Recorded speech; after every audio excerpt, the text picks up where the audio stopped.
Alrighty.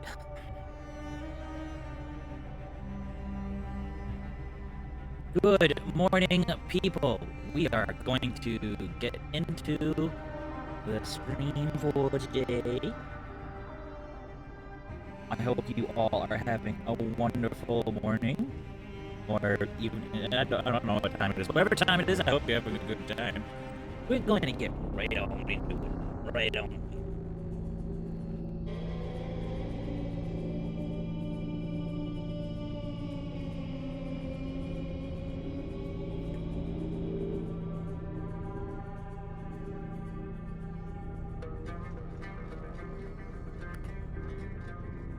Oh, now you're pushing buttons. Yeah, there you go.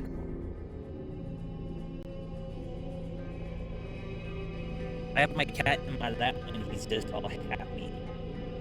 It's dusk, but he's being happy. He's experiencing the emotion happy. Yeah, right. Small little creature. Okay, we are finished with Alexandria. It is now time to do...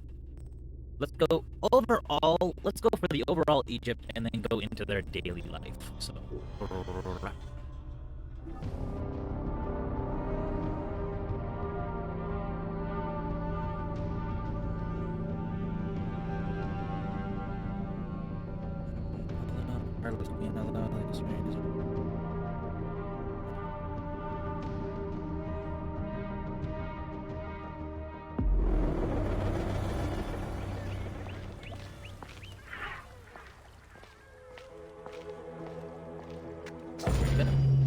Welcome to the major regions of Egypt. This is a boat tour.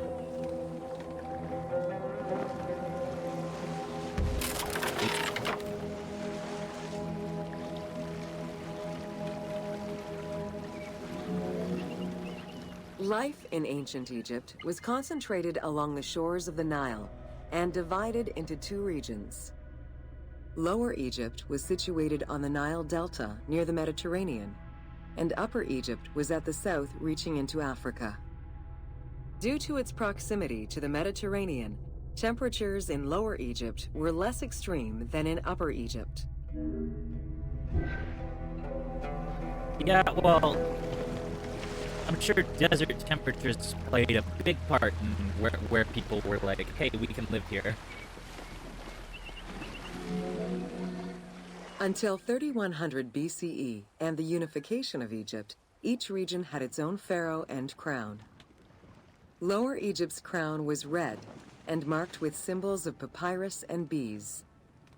Upper Egypt's crown was white with symbols of lotus and sedge-grass.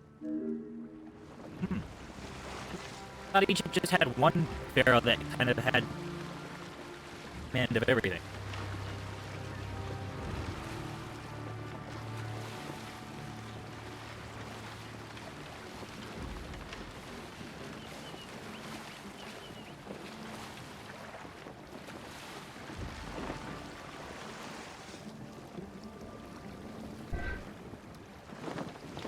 Oh, because I didn't close that.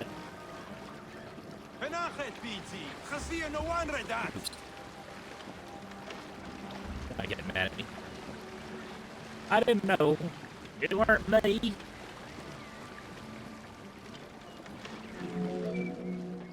Both regions had competing major cities, most notably Memphis in Lower Egypt and Thebes in Upper Egypt. There were different religious cults in both regions, each worshipping their own major gods.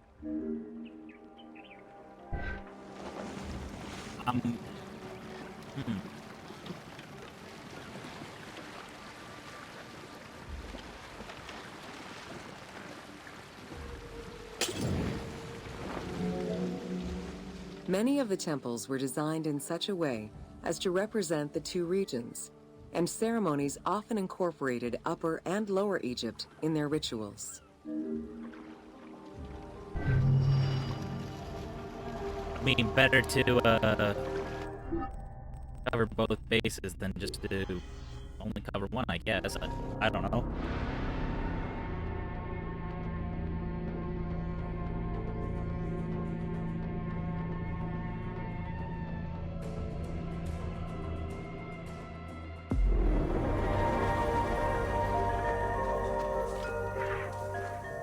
I would prefer the Roman boats. I like the Roman boats more.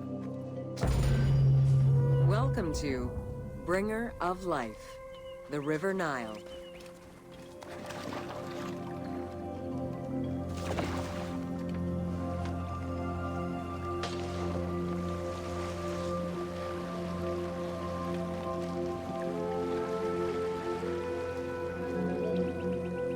The ancient Egyptians called the dark fertile soil of the Nile the Black Lands, and the surrounding desert was referred to as the Red Lands. The dramatic difference of productive land opposed to barren desert had a deep influence on cultural ideology, mythology, and religion. I'm pretty sure Set is associated with the Red Sands, whereas the Cyrus, I think, or one of the good gods is associated with the Black Lands, where black is the good, the living land.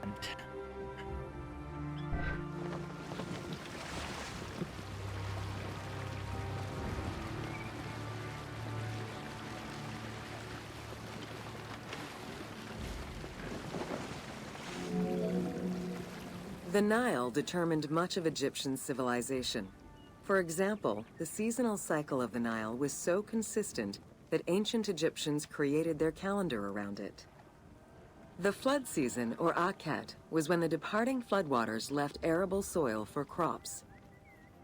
It was followed by the growing and harvesting seasons, known as Peret and Shemu.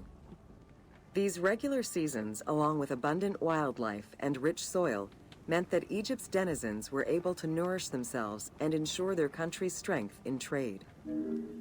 Well, I mean, if it's that regular, you kind of would have to start planning around it.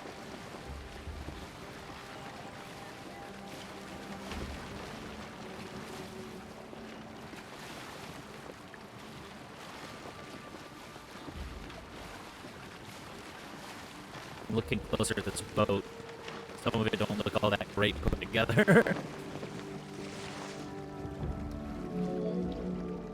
The River Nile, flowing from the south to the north, neatly traversed through both Upper and Lower Egypt.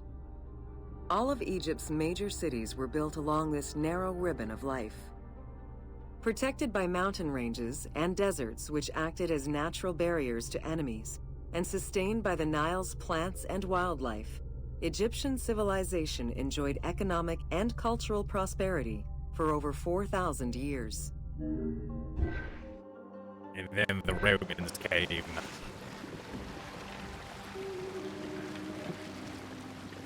No, the Greeks came. Alexander the Great conquered Egypt first.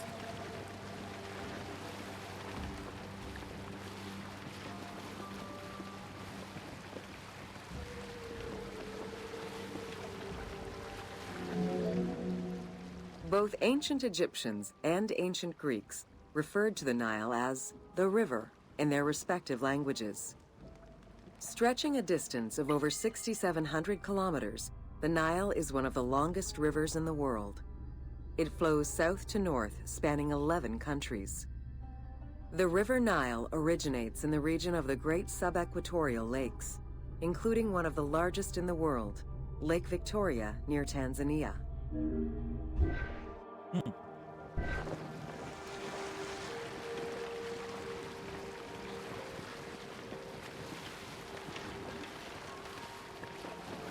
mean, it would be the largest source of fresh water in the region, so there's no way this place wouldn't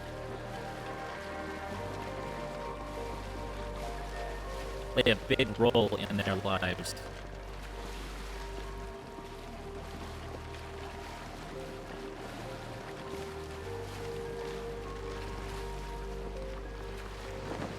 I mean, considering what's all around, your best hope for settling would be this, like, next to the river, or getting lucky and finding an oasis.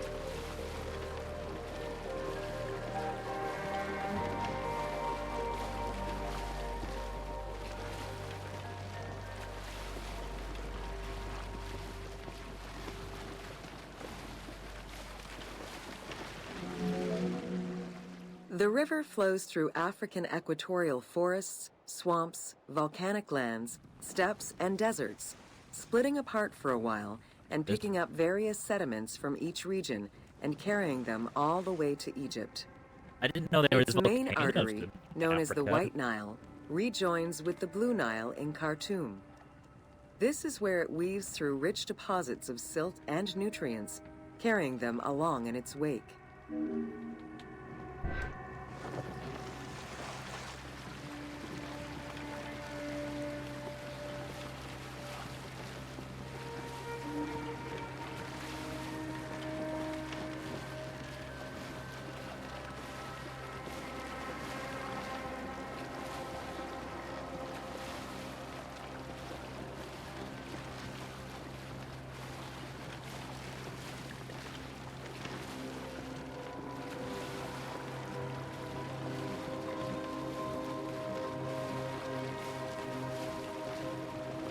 Dude.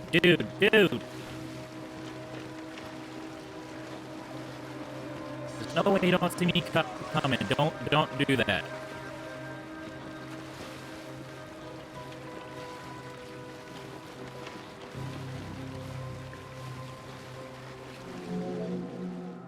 The Nile crosses 6 cataracts from the south to the north, creating natural obstacles between the various sections of the river. The cataracts are long zones of about 100 kilometers, where the bubbling and rapidly swirling waters advance tumultuously amid enormous heaps of rocks and benches of hard stone.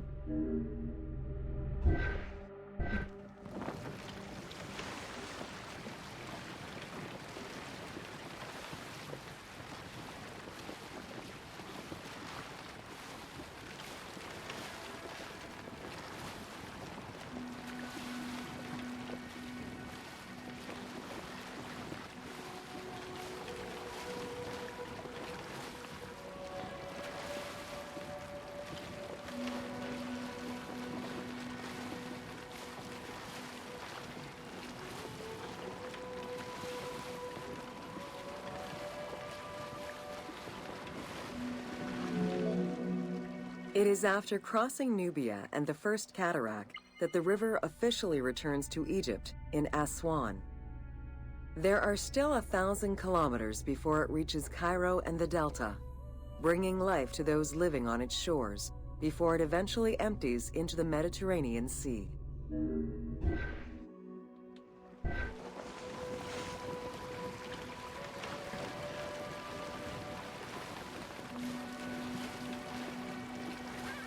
I mean, as far as how ancient Egypt, like the original settlers, not settlers, but inhabitants, just like where they started building, they couldn't have picked a better spot. The river, well, you could get food from the river, it makes the land arable, it makes transportation, getting your goods around a lot easier and quicker. It's a lot more reliable than a horse, unfortunately, or a camel, or whatever animal you were, a yak, bull, any animal really. A lot more reliable. You don't have to worry about feeding a boat, making sure the boat doesn't overheat, all that other stuff that comes with tending to a living animal. Ancient Egyptian irrigation and water use was centered around the Nile. However, they also had access to streams and rivers, as well as several large lakes. The Delta, situated at the north end of the Nile, also known as Lower Egypt, is a large irrigated area where the river splits into several tributaries.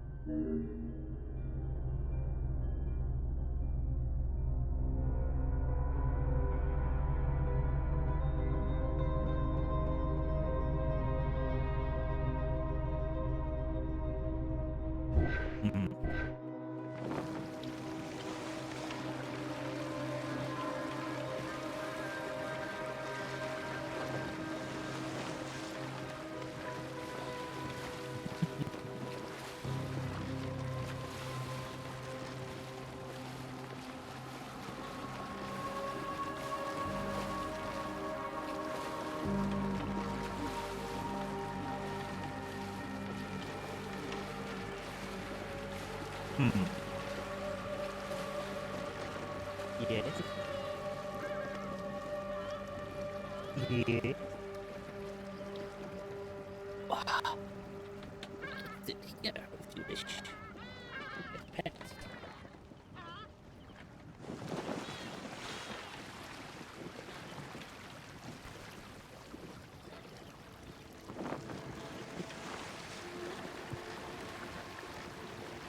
Oops. Cat, no. No, cat, we can't crash the boat.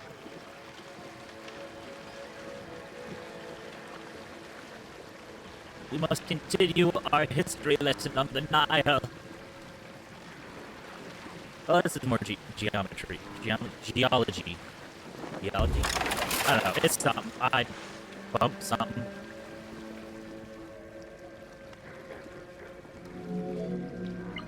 The delta had several major brackish coastal lakes, bodies of water separated from the sea by thin strips of land.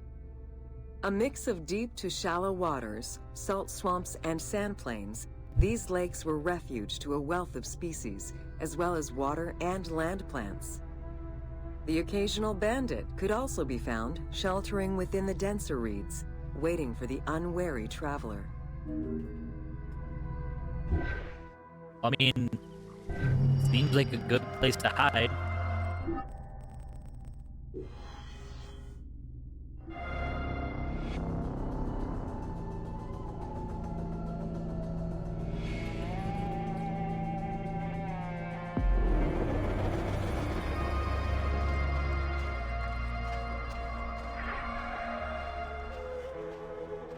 Learn about 94% of Egypt. Welcome Jesus. to Deserts of Egypt.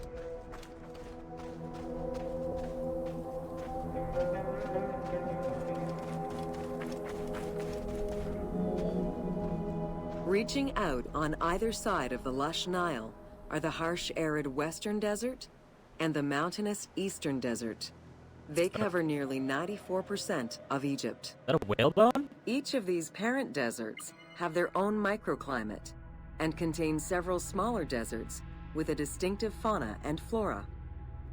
Whale fossils were discovered within the depths of the Sahara. Known as the Valley of the Whales, this location is evidence of the seas which once covered the area.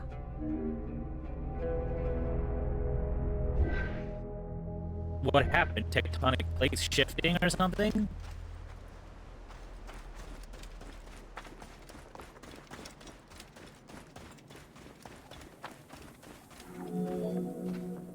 The White Desert in the northeast of the Sahara owes its name to its white limestone soil, contrasting with the yellow sand. The wind has eroded the rocks of the White Desert into stone mushrooms, the most famous of which is referred to as the Finger of God. The middle finger of God.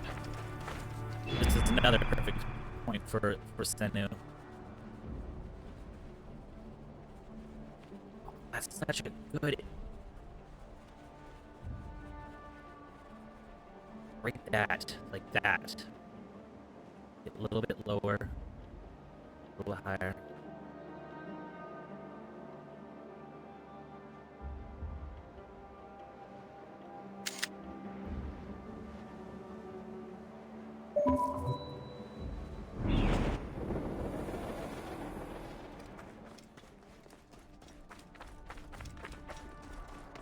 I like that I can kind of experience this a little bit in-game because I would be miserable.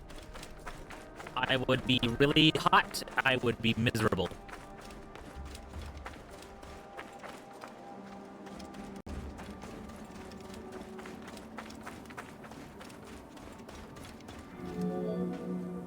The Great Sand Sea is a large unbroken desert that reaches out through western Egypt and eastern Libya. It is home to a unique geological formation known as Libyan silica glass.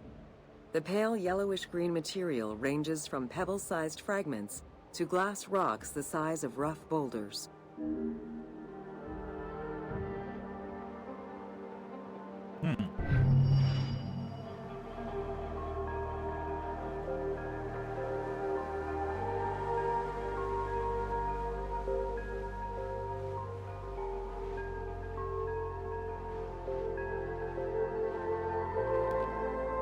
Hello.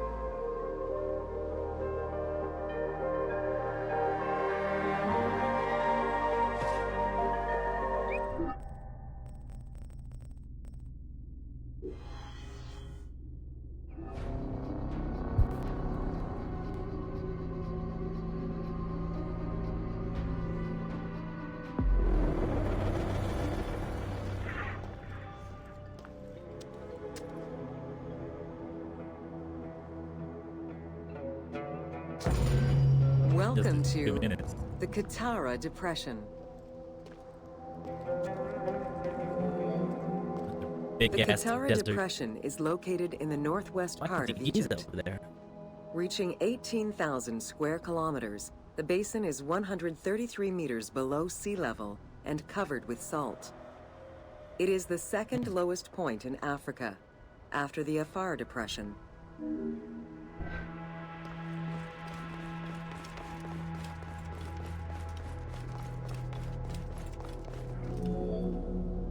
The climate is very arid, with average temperatures reaching 36 degrees Celsius. The famous sounds Siwa horrible. Oasis is located on the protected southwestern region. Today, the Katara Depression is utilized for oil exploration. That's not shocking.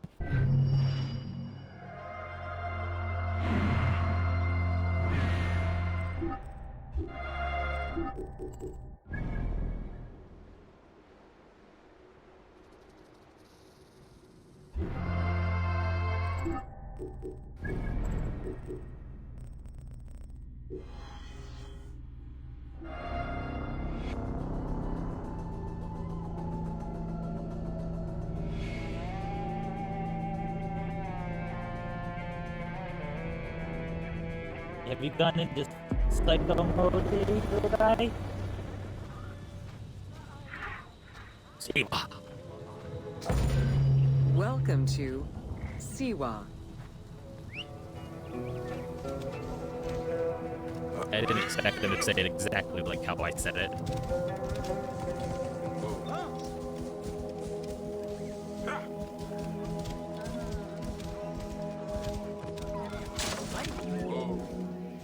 The Siwa Oasis is in the western desert of Egypt. Geographically, the Siwan Oasis is located in a depression 20 meters below sea level. Its natural springs and warm climate aided in the bountiful production of date trees. Though clearly influenced to some degree by Egyptian and African culture, the area's isolation resulted in a unique society and language. While they worshipped the same deities, Siwan temple architecture differed from traditional Egyptian temples. That probably played a part in them choosing it to be the location Bayek was from. Old Kingdom Egyptians referred to the oasis as cauldron, due to its unique geographical structure. Oases were crucial for nomadic tribes and caravans. Without them, there was no chance of survival in an otherwise harsh landscape. As such, oases quickly became hubs for trade, as well as areas of political control. Yeah, control the water, control the people.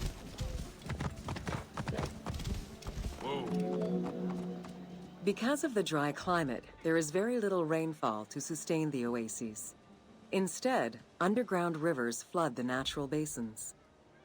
Since many oases have a north-south orientation parallel to the Nile, some geologists suggest they were once tributaries of the mighty river. There is evidence that ancient Egyptians attempted to create some oases. Did it work? Were they able to do it at the time? That The Libyan oases are the best known, as they are geographically and culturally linked to the Nile Valley and the Delta. These western oases have a distinct geology from the other regions of Egypt. The most famous and important oases are Karga, Dakhla, Farafra, Baharia, and Siwa. see.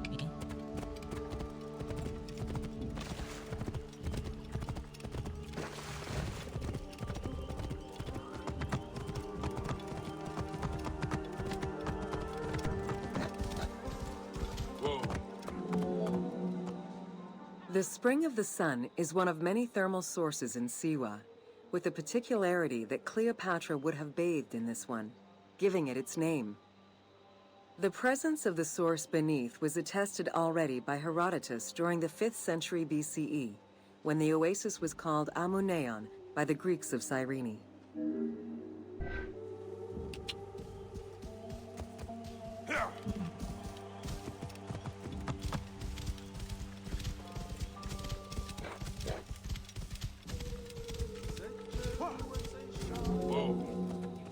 Oracles predicted the future, delivered omens that could be more or less obscure, and offered divine guidance.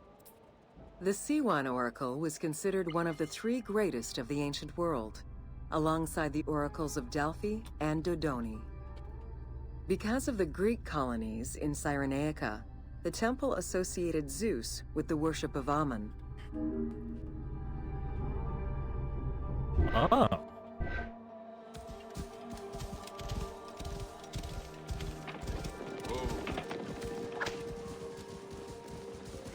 Big ass convoy. It is no wonder that Alexander the Great made the perilous journey to Siwa in order to consult the oracle, emulating the actions of mythical heroes such as Hercules and Perseus. This action earned the approval of the oracle, who validated his claim as Pharaoh of Egypt. He was confirmed as the son of Ammon, conferring upon him the most legitimate claim to date of all Egypt's foreign invaders.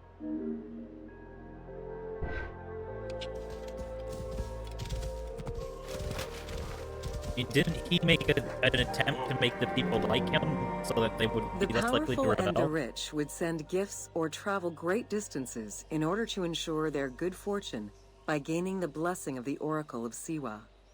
Every successful blessing only increased the soothsayer's prestige. Runner Eubotus, a famous citizen of Cyrene, consulted the oracle in order to know if he would win the 93rd Olympic Games race in 408 BCE. He did, enhancing the standing of the Siwan Oracle in the process. I mean, I know this was their belief, but I mean, that kind of just sounds kind of like a placebo effect to me.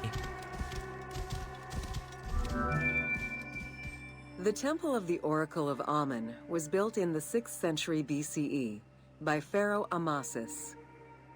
In the game, its entrance is guarded by ram-headed sphinxes, the animal representing Ammon. They were inspired by similar statuary located at the British Museum. Another option would have a Greek-influenced representation of Zeus Ammon, a human-headed sphinx with horns.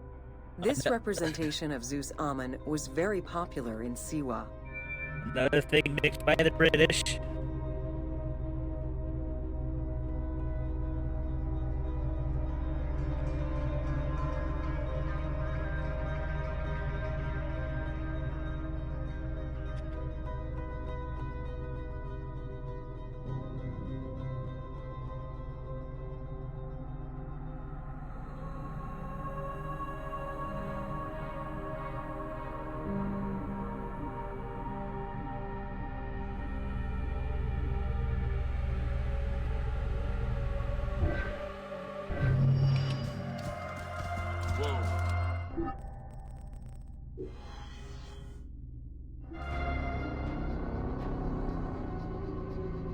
Not accurate records of who Cleopatra's mother was, how long she was in Rome, how often she was in.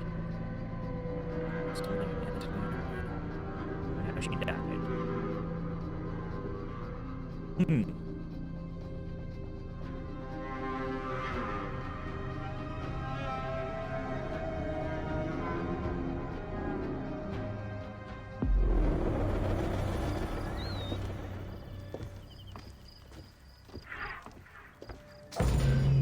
Welcome to the Fayum.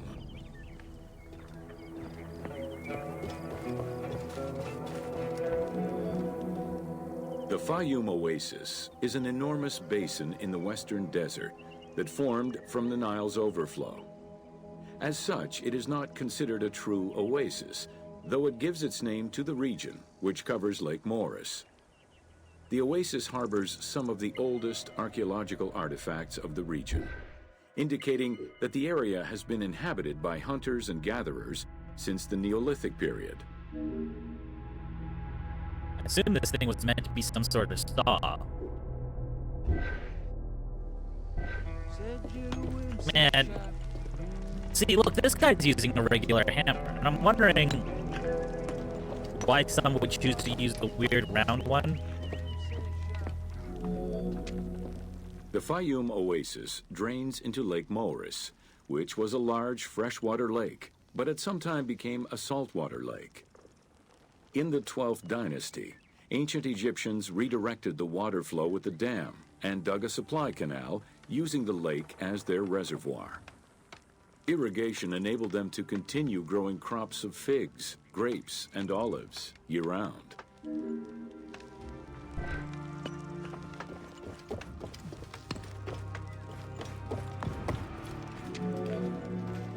Reed boats, feluccas, triremes, and kerkeros were the most commonly found craft within the landlocked waters of Egypt.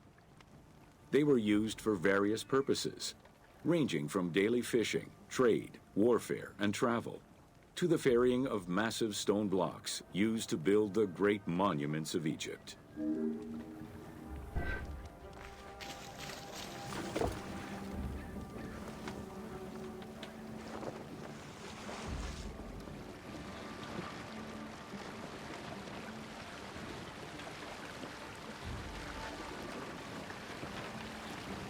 I just realized I also just fucking took someone's tools. Oh, they didn't need these.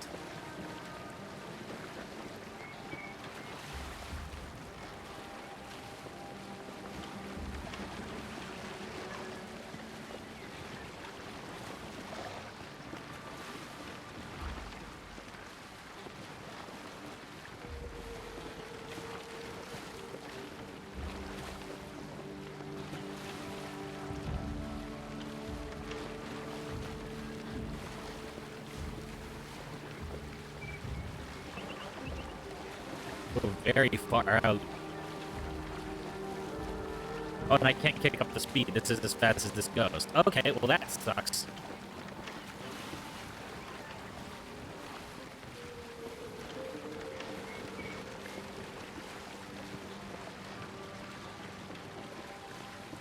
Why put it so far out if I can't speed up? The most impressive pyramids of ancient Egypt date from the Old Kingdom and can be found on the sites of Giza, Saqqara, and Dashur. However, one particularly famous pyramid of the time is located elsewhere. During the Middle Kingdom, some pharaohs chose the Fayum as their final resting place. One such ruler was Amenemhat III. His pyramid left a mark on the imagination of antique chroniclers. They referred to it as the Labyrinth, mostly due to the vast mortuary temple complex at the foot of the pyramid. Herodotus mentioned that he had visited 12 courts and over 3,000 of its chambers. But he was also well known for being prone to hyperbole.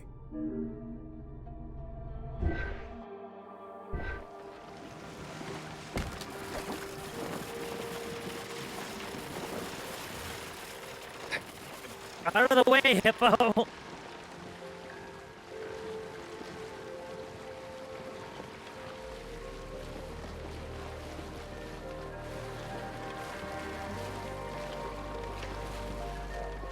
I like the music for this segment.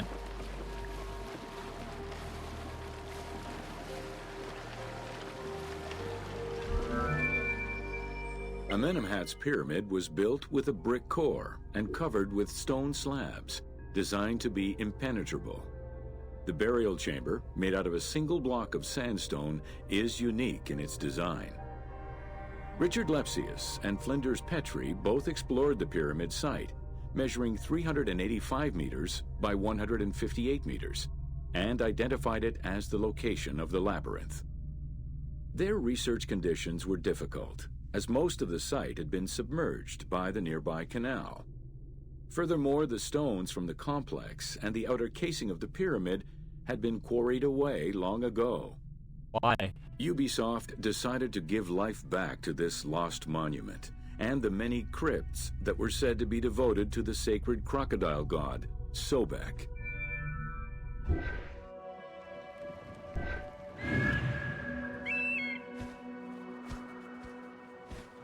I mean, I guess it's kind of understandable.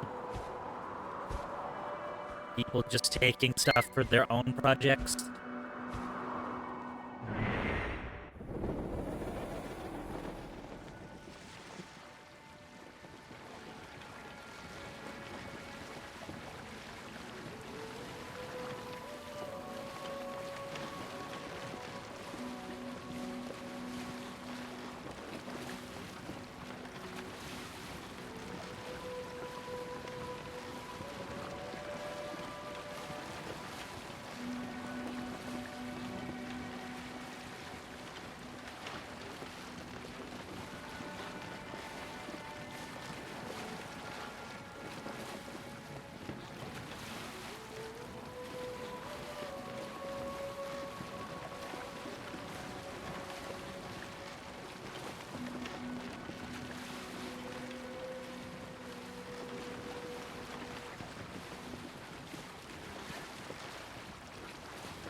Founded during the 5th dynasty, the site was popular during the 12th dynasty under the name of Shedet.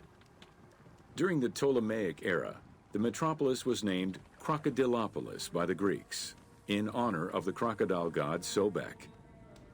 During the Greco-Roman era, the Cleruks, soldiers of the Ptolemies, settled there after their military service and expanded the irrigation systems. Irrigation and water distribution tripled the arable land and turned the city into a lush and rich area.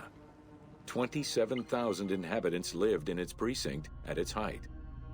The city's location was strategic in controlling the many small waterways connecting to the main canal, and thus the Nile. That's interesting because normally, you know, when people like other civilizations come in and conquer another, they don't fully let those people keep their stuff. So the Greeks actually naming the city after like an Egyptian god, that's pretty cool.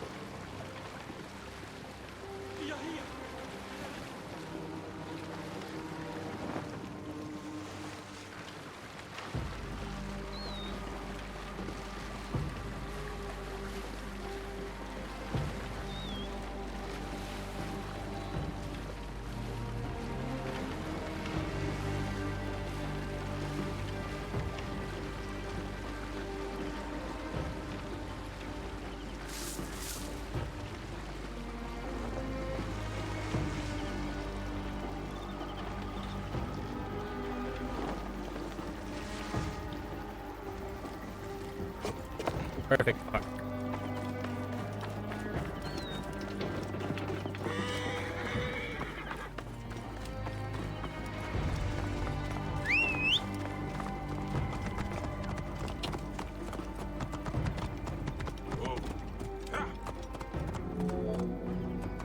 The region's main cult was that of Sobek of Shedet, a divinity associated with water and fertility, both very important to an area that depended on irrigation.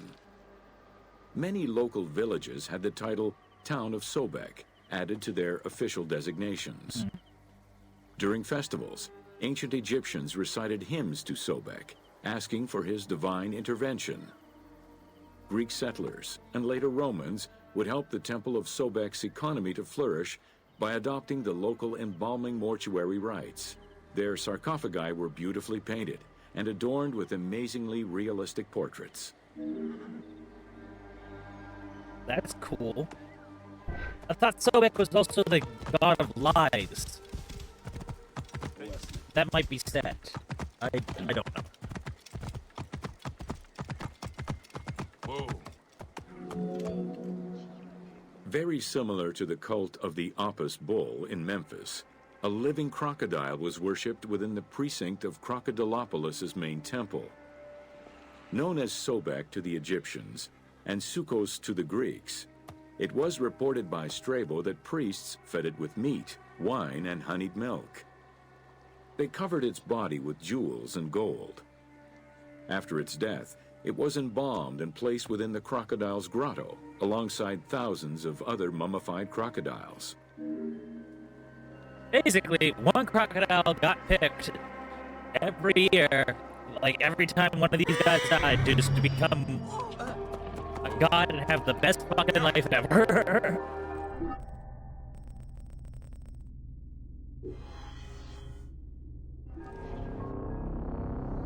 So, what's the crocodile in the pond over there? Oh, that's our god. Oh, okay. You guys give sacrifices like people do him? No, no, no. What we do is we give him meat, we give him milk, we give him all kinds of stuff. Oh, that's cool. And like, how's he chosen? Oh, we just whoever can bring back a crocodile egg, basically.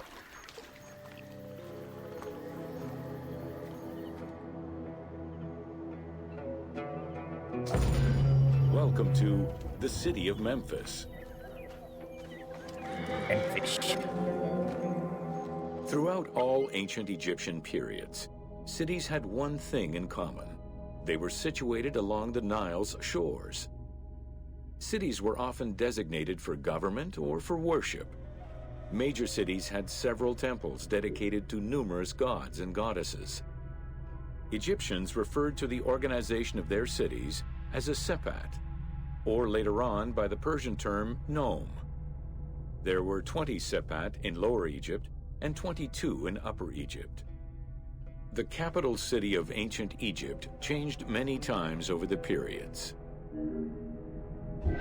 Yeah, I mean, wasn't it basically whatever the pharaoh said was the capital?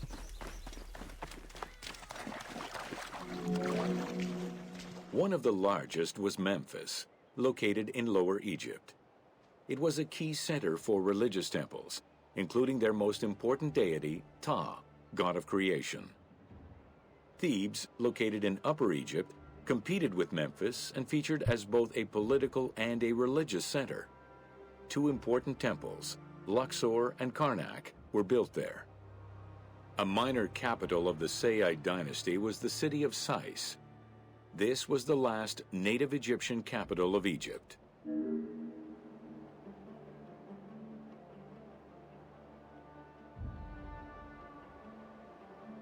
That's really cool, but I'm gonna go quickly check if my dad's awake and see what time his doctor's appointment is, because I just remembered that he has one today.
I've returned.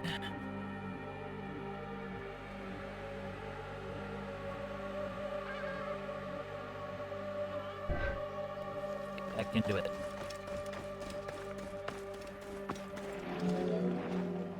During the Third Dynasty, under Pharaoh Djoser, Memphis became the first religious and administrative capital of Egypt.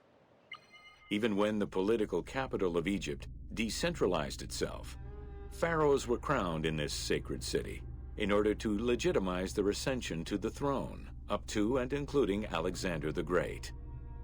Though little remains today save ruins south of Cairo, we can guess at the structure of the city, which stretched up to 5 kilometers in length and 2 kilometers in width. Well, I can only imagine what led to the city kind of being abandoned. Memphis was also referred to as the City with the 100 Doors, or the White Walls. These names were in reference to the wall which surrounded the city. Under the protection of Ptah, god of craftsmen, the city was a thriving religious and economic hub.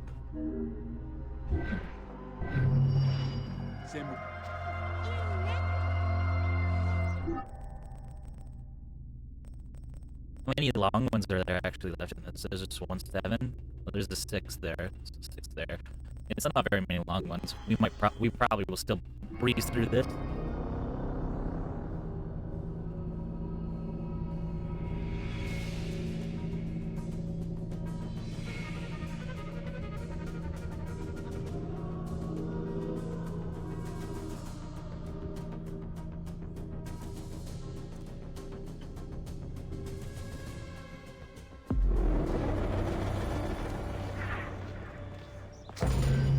Welcome to Rediscovering Egypt.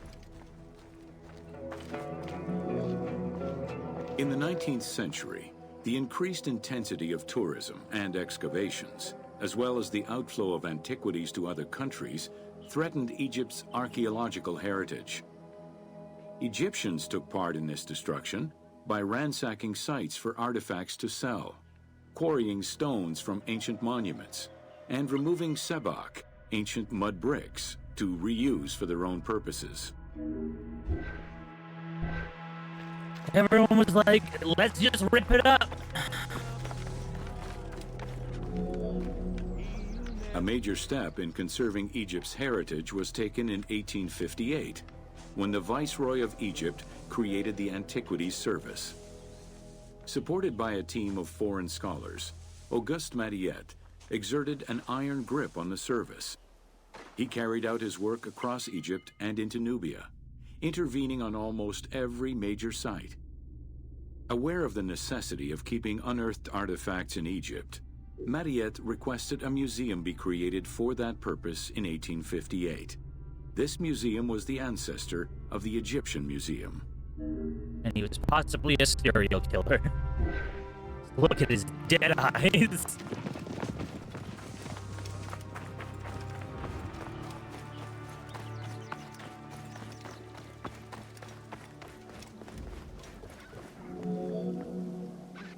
Gaston Maspero, Mariette's successor, expanded and reorganized the Antiquities Service and instigated laws regulating the export of artifacts. French scholars ran the service until it passed into Egyptian hands in the 1950s.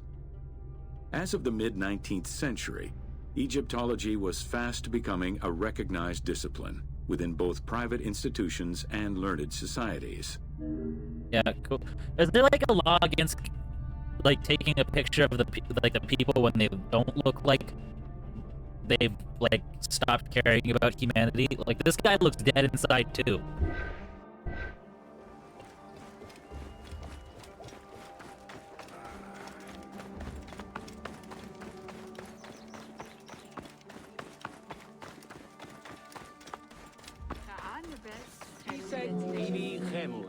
A French architect, archaeologist, and former researcher, Jean-Claude Golvin, now specializes in the artistic reconstruction of ancient cities and monuments. To date, he has created more than 800 drawings, which include 3 volumes focusing on the reconstitution of ancient Egypt. His work is exquisitely detailed and can be found in books and museums around the world. You know, actually, to be fair, I'm pretty sure I have that exact picture in one of my textbooks. If not, something very similar.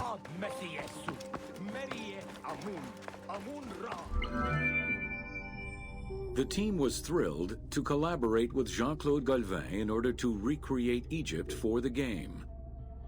In the 19 exclusive watercolors he created for the team, Galvin used scientific data as the base and then extrapolated to provide a full interpretation of various locations and monuments in ancient Egypt.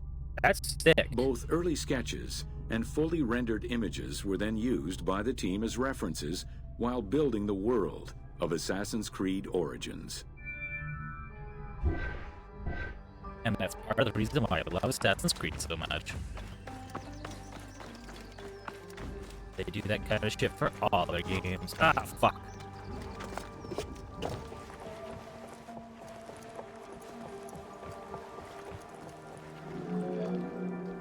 Although ancient Egypt's rich religious culture and its mortuary monuments continue to be investigated, the modern discipline of Egyptology has shifted focus. Rather than single-mindedly retrieving impressive artifacts, Egyptologists today focus instead on increasing the body of knowledge. In the past, excavations took place in the field, and while that is still the case today, much of the work on Egyptology now takes place in libraries and archives. Well, I mean, we've probably already dug up, like, a lot.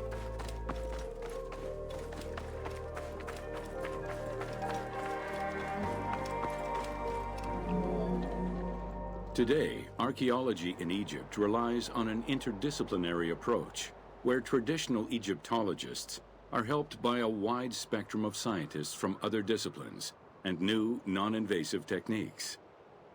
GPS data, satellite imaging, and ground-penetrating radar allow archaeologists to gain a sense of what lies underneath the ground before excavating.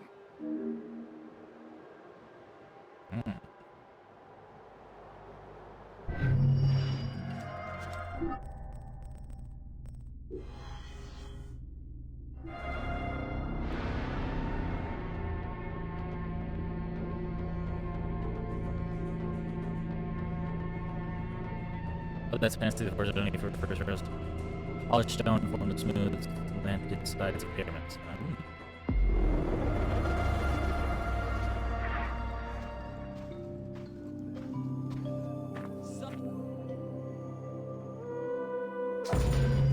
Welcome to natron. Natron is a colorless salt that was used by ancient Egyptians for food preservation, cleansing products, and glassmaking. It was also used in the mummification process.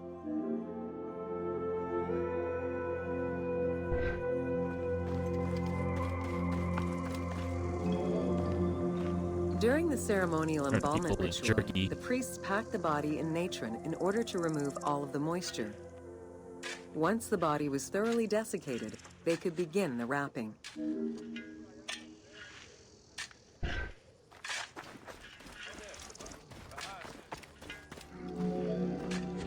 Natron was mined in Wadi Natron. The main mining methods involved either cutting slices out of the lake bed when it was dry, or raking through mineral-saturated water to gather the mineral salts during the floods. I guess they had to get it when they had to get it. It was that widely used, they probably needed to mine it non-stop. Both techniques are still used today, and inspired the team in their recreation of the mines located in the mountains northwest of Memphis.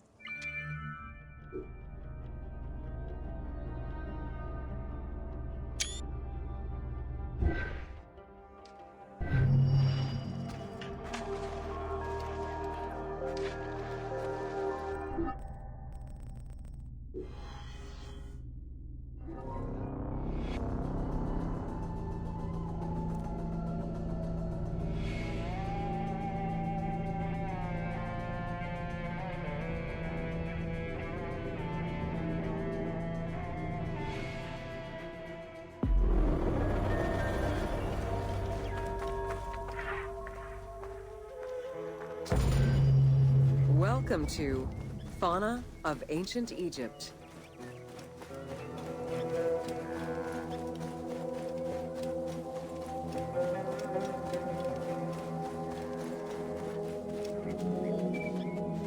Both domesticated and wild animals were features in ancient Egyptian bas-reliefs as early as the First Dynasty.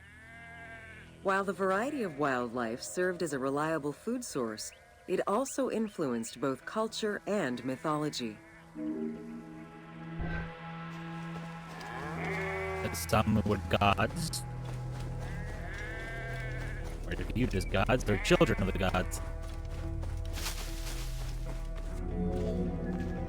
Egypt's terrain allowed for a diverse range of animals, including panthers, rhinoceroses, elephants, and many variations of antelopes. Why were there no rhinos and... Well, I mean, there was like a few elephants in the game, but rhinos and elephants would have been sick.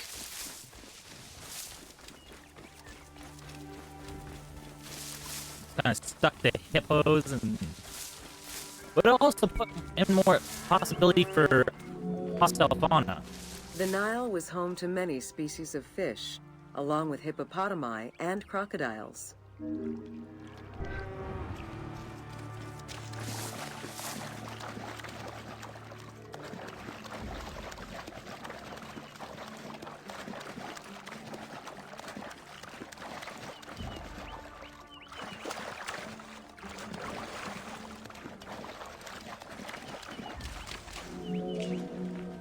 The wide variety of birds that populated the riverbanks, from raptors and waterfowl to songbirds, were all cataloged within Egyptian hieroglyphic signs.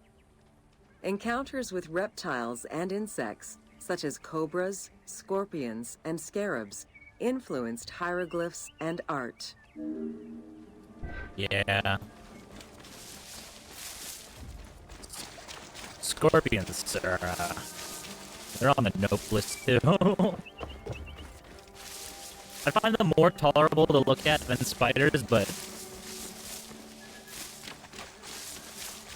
scorpions have that thing on their tail that just is a big old pile of ouch. So I don't want to even hold one. I don't want it touching me. I don't want it looking at me.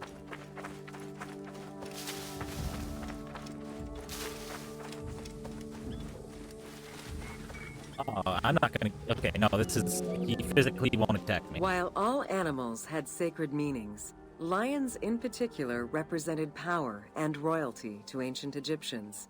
They were so prized by pharaohs that they were hunted to extinction within Egypt. Oh, shit! And not a single person looked at their dwindling numbers and went, maybe we don't? I guess...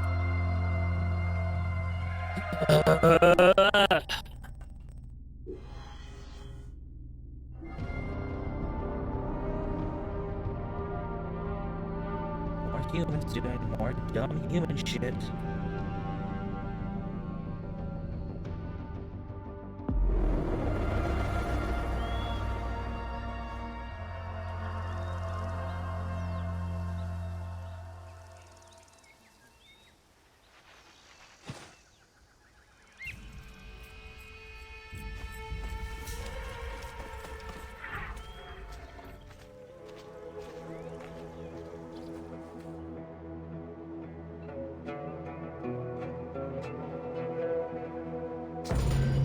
Welcome to Flora of Ancient Egypt. The climate and unique geography of the Nile Delta offered a wide variety of plant species. Many of these plants served as sustenance for ancient Egyptians and as crops for trade.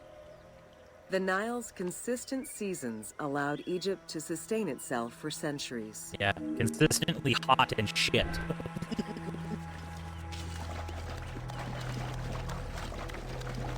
I mean, I'm sure it's great in Possibly Egypt, but the most still. useful of the plants was the papyrus. It's just not for This me. tall sedge plant grew in abundance along the water's edge of the Nile. Commonly known for its use as paper, the ancient Egyptians found many other functions for it, including rope, sandals, and mats. Papyriform boats made from the plant are seen in paintings and reliefs, and were used in ritualistic ceremonies. I like it normally warm. Cold at night. There were many types of trees along the River Nile, such as the date palm, carob, and tamarisk. The earliest fruit tree cultivated was the fig tree, followed by apple, pomegranate, and eventually olive trees during the era of the New Kingdom. Mango cultivation was the result of a late import from Asia during the Middle Ages.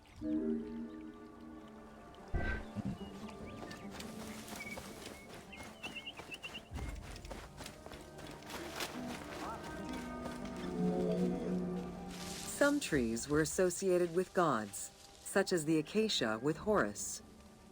The divinities Thoth and Seshat were depicted inscribing the reign of the king into a Persea tree.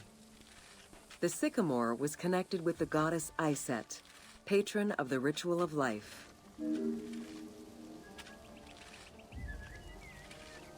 Okay.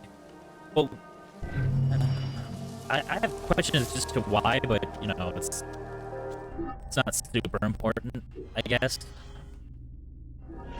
How is this 7 minutes, but it's 14 stops?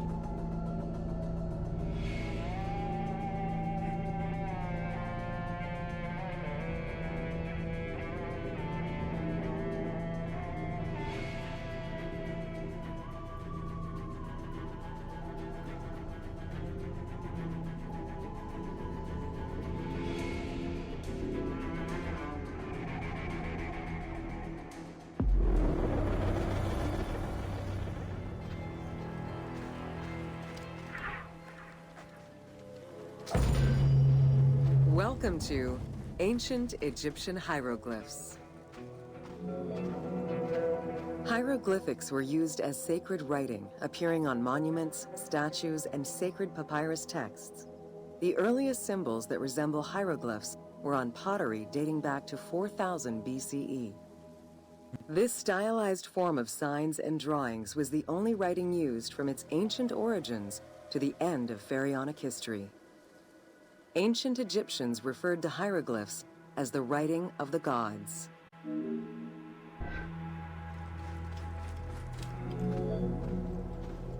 Considered a difficult language, it was intended for pharaohs, nobility, and priests, and meant to be used in ceremonies, within tombs, and for government records. Since few Egyptians were able to read the ancient hieroglyphs, the mythological aura around the language was persistent, even in their own culture. That's a really kind of creepily realistic statue.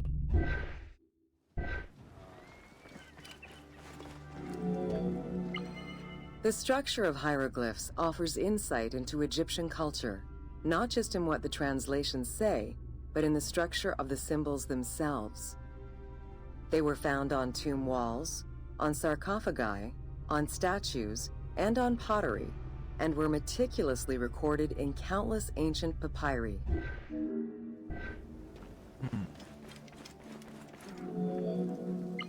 In many temples, priests would perform rituals and daily offerings. These were accompanied by hieroglyphs used as spells. In tomb paintings, the hieroglyphs are represented with formulas to recite. These spoken words were meant to be spells which would allow the deceased to benefit from the offerings for all eternity.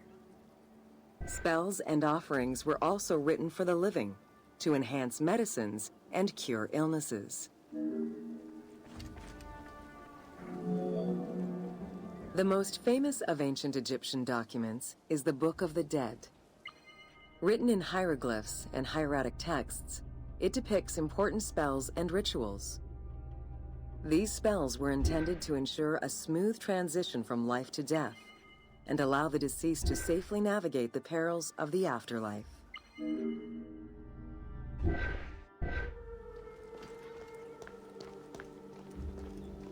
So even in death, the Egyptians were like, it still sucks. It sucks until you get to, like, the judgment area, guys. Even after it was deciphered, the reading of hieroglyphs remained difficult at times due to the many directions in which they can be read. Depending on the orientation of the signs, hieroglyphs can be read left to right to left, horizontally or vertically, though never bottom to top. Never bought. Like, seriously, we're still sure that we're translating this shit correctly?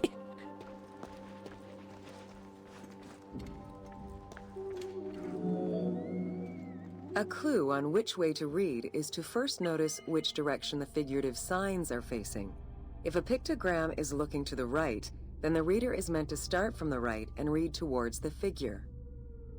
Column text on a papyrus begins from the right, then goes top to bottom for each column.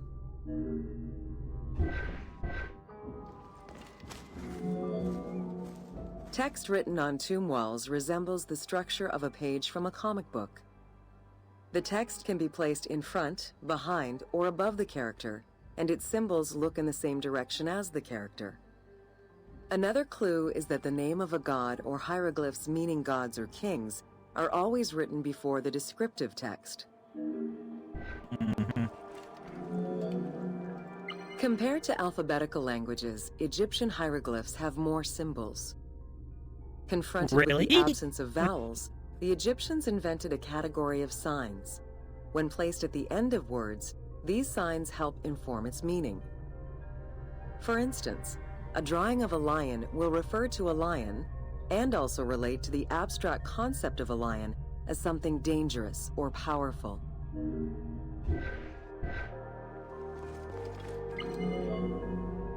Middle Egyptian hieroglyphs contained a little more than 700 signs. By the end of the Greco-Roman period, there were 10,000 signs. Egyptologist Sir Alan Gardner created a list classifying common hieroglyphic signs and their variants. Yeah, that's cool. That's real sick. But sure, we're still translating correctly. Ancient 100%. Egyptian languages have many similarities with Asian and African languages. They have evolved in similar ways to the various forms of written Egyptian. These languages belong to the Hemito-Semitic group. There were 5 clear evolutions in the Egyptian language, each with their own distinctive structure. These languages are known as Old Egyptian, Middle Egyptian, Late Egyptian, Demotic, and Coptic. Coptic is the only living language that allows linguists to define the vowel structure and to distinguish different dialects. And if you can read this, you are amazing, because, like I said, this looks like nothing to me. Like, it doesn't even look like... I don't even understand how this can be formed into words. While hieroglyphs and hieratic script give us an idea as to how the ancient Egyptian language was structured and written, the way it was spoken is still up for debate. The team opted for English as the spoken language, with the characters using ancient Egyptian and Greek words and accents. The language that is spoken in the background by the crowds is largely based on Sir Alan Gardner's Egyptian grammar. To help resurrect a dead language, we consulted Egyptologists and dialogue coaches to establish our target sound, and cast actors with Arabic, Hebraic, and African backgrounds to bring the game to life. Neat. This, I assume, I don't know what this is. What is Book of the Dead? This looks impossible to read.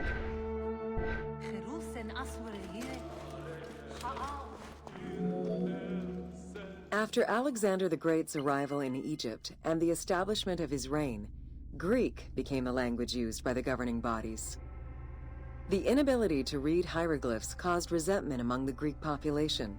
It's from this tension that the Rosetta Stone was created. So the Rosetta Stone translates Greek hieroglyphics into... not Greek hieroglyphics, sorry, Egyptian hieroglyphics into Greek?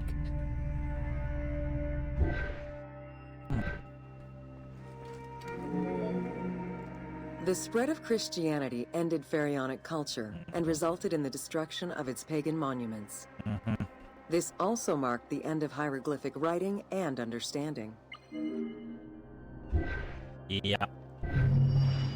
That's cool. That's cash money.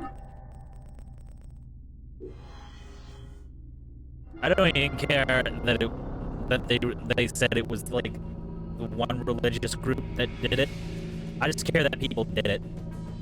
I didn't like it when the fucking thieves were doing it. I sure as shit don't like it when they were doing it. I don't like when the pharaohs themselves were doing it.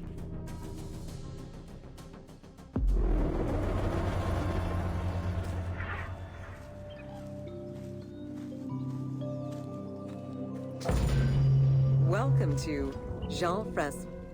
Between the 5th century CE and the Renaissance, knowledge of hieroglyphs was entirely lost. Many enthusiasts tackled the challenge of deciphering the language with little success. Some groundwork was made with various researchers identifying names and some grammatical structure, and confirming that cartouches were markers for royal names. They were still missing a critical piece of information that would eventually be revealed thanks to the discovery of the Rosetta Stone.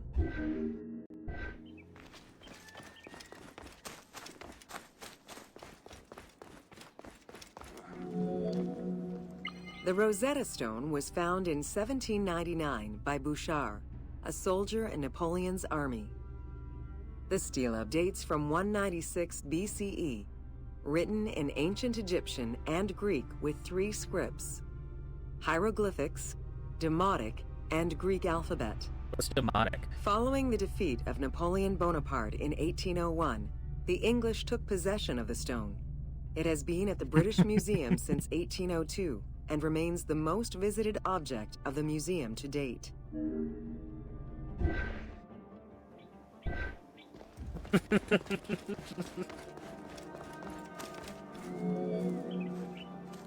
The first translation was of the Greek section only in 1803.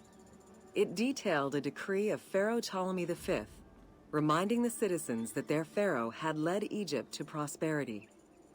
It was fully translated 20 years after by Jean-François Champollion, who was working with a facsimile.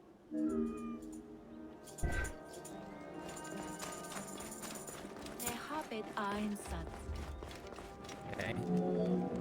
His position Through made it look his like studies his of the forehead was stone, glowing. Champollion was able to make a critical observation that would unlock the whole mystery: that hieroglyphics were not only ideograms, but also phonograms. Hieroglyphs consist of phonetic glyphs, single characters, and logograms. Essentially, they are a combination of phonetics, alphabet, and full words, which in total form a language. I can't even begin to read that handwriting. I saw an F in there.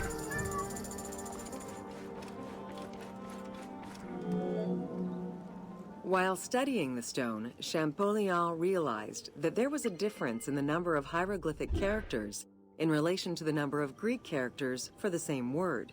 This led him to believe that hieroglyphs must have phonetic characteristics. This was the first step to unlocking the Rosetta Stone's secrets.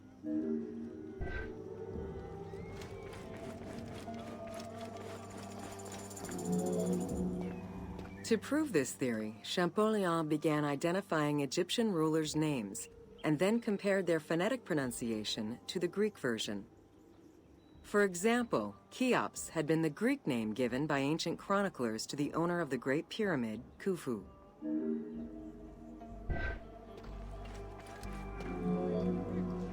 The next step for Champollion was to confirm that his approach was verifiable by using the Philae obelisk as an additional reference. Engraved in the obelisk are 2 inscriptions in Egyptian hieroglyphs and Greek. Once he confirmed the names of Ptolemy and Cleopatra within these texts and confirmed the same phonetic patterns as on the Rosetta Stone, Champollion knew he was on the right track. See, I just wonder if anyone's looked further into this after he's done this. Champollion had already mastered several ancient languages when he took on deciphering the Rosetta Stone. He used his knowledge of Coptic to identify the solar disk hieroglyph on the obelisk as the phonetic translation of Ra. Further translation only strengthened his conclusion. Egyptian hieroglyphs encompass the alphabet in both phonetics and determinative ways, which means that the symbol represents the word itself.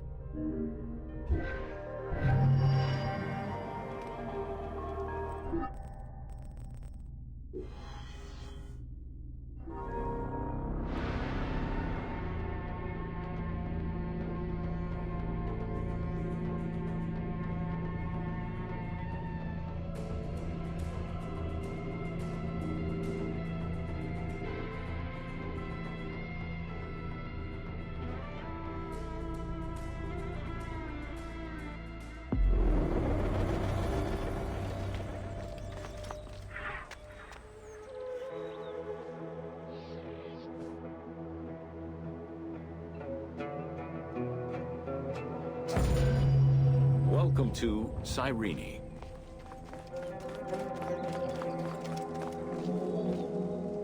Cyrenaica stretches across the coast of northwest Africa.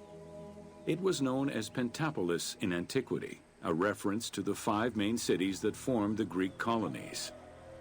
Built on a lush plateau of the Green Mountains, in what is present-day Libya, a colony of Greek settlers formed the city of Cyrene in 630 BCE. Cyrene's population quickly grew, spreading out across the terraces of the plateau, making it the first and largest of the 5 colonies. See, that's weird to me to think of, like, colonies outside of just British colonies.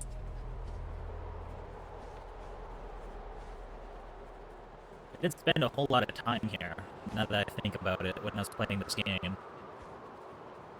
Very pretty city. A lot more rounded rooftops than some of the other places.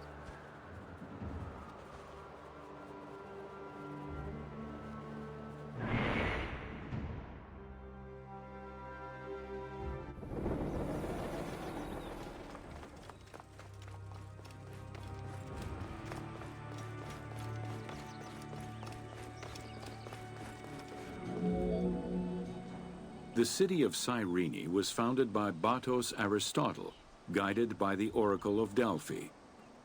Overcrowded and suffering from drought, Batos's home island of Thera could not sustain its citizens. Batos consulted the Oracle, who told them to journey to the North African coast in search of arable land. A series of kings reigned over the city in the first 2 centuries. However, rebellion eventually ended the monarchy, and henceforth, the city was governed by the aristocracy.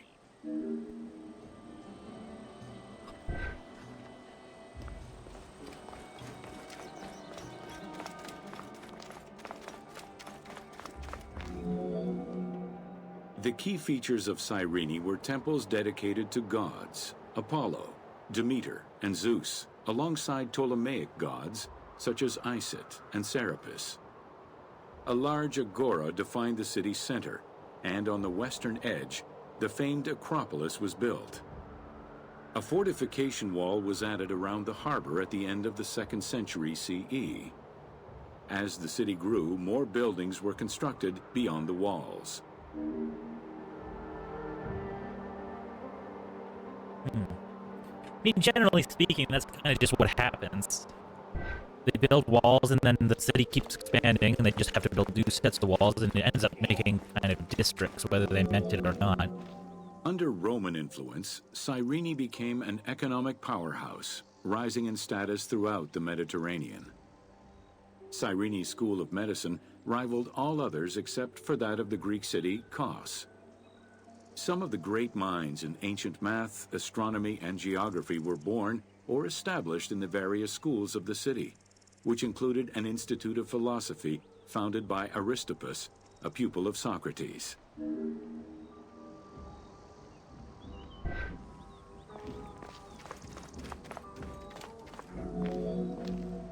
From 115 to 117 CE, there was a revolt in the Jewish quarter that greatly damaged the city of Cyrene. Over time, a succession of battles, poor management of its silphium crop, and earthquakes eventually took their toll on the city. It was completely abandoned in 365 CE. Wait, no, they showed a picture. The city was this big. They just left a city this big? I mean, even if some of it's...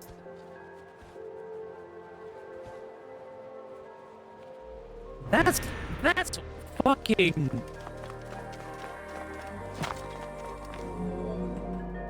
The nearby port of Apollonia was an ideal location, with its natural cove, sheltered by 2 islands and rocky inlets. Along with a lighthouse, the port was later equipped with quays and warehouses to accommodate the increased shipping traffic.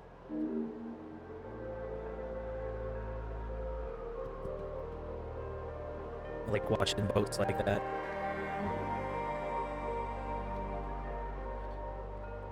Even just boats in general. I'm a people watcher. It's one of the things I like to do. Just sit away from everyone else, not be bothered, and just people watch.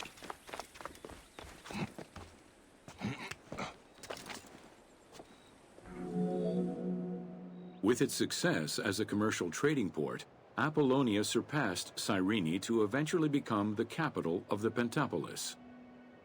A number of earthquakes gradually shifted the city, causing many of its original structures to sink. Some of its ruins can still be seen underwater. Shit. They went away of Atlantis. Oh, that reminds me, there's the DLC for Odyssey that is Atlantis.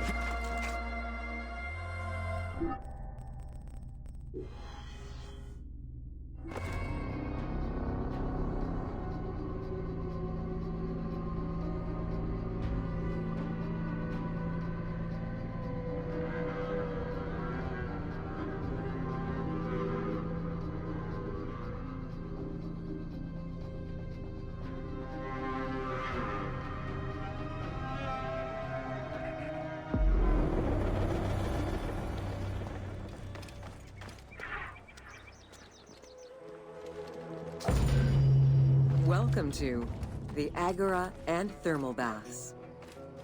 Thermal baths. Cyrene's Agora was the public marketplace and political hub of the city. Its central courtyard was open to the sky, while market stalls and shops ran along the sides, some neatly tucked away under long-roofed colonnades. As in other Greek cities, the Agora included a central hearth, known as a prytaneum.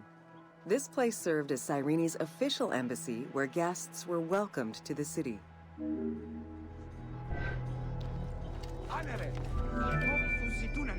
An unnamed statue representing naval victories was the centerpiece of the Agora. The statue's female figure likely represents Nike, the goddess of victory. It was likely very similar to the victory of Samothrace, which currently resides in the Louvre Museum and served as a reference for the team. Yeah, I'm gonna have to take you guys' word for that, because if this is what you found there, then you're gonna have to tell me what it is, because that's nothing. The Cyrene Agora also displayed many temples and monuments celebrating its founding king, Batos, and the city gods. There were 2 altars associated with the Temple of Apollo, and a marble statue base dedicated to the goddess Libya. On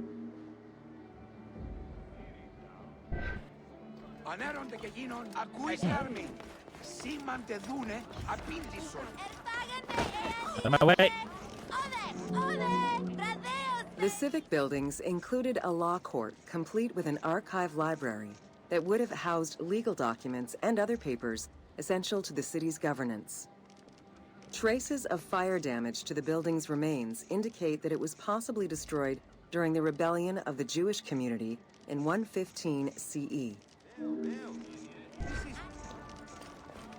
I mean, if that's all they have records for, yeah. Public Then or baths after. were common in Roman and Greek cities, and Cyrene held true to this tradition. Or 2 thermal baths from different eras were discovered among the ruins. An inscription at the entrance of one of the baths is presumed to be attributed to the owner. It dates the building to the Hellenistic period. Hellenistic, like Helen of Troy, is that what it? Helena? Mosaics were originally created for practical reasons, the need to waterproof floors. Imported by Greeks in Egypt and Cyrenaica, the designs represented either scenes from daily life, marine fauna, or mythological figures. In addition to traditional Greek motifs, they also integrated concepts specific to Egyptian culture, such as the Nelumbo. The best examples of mosaics recovered to date, What's the however, come from Nelumbo? Alexandria.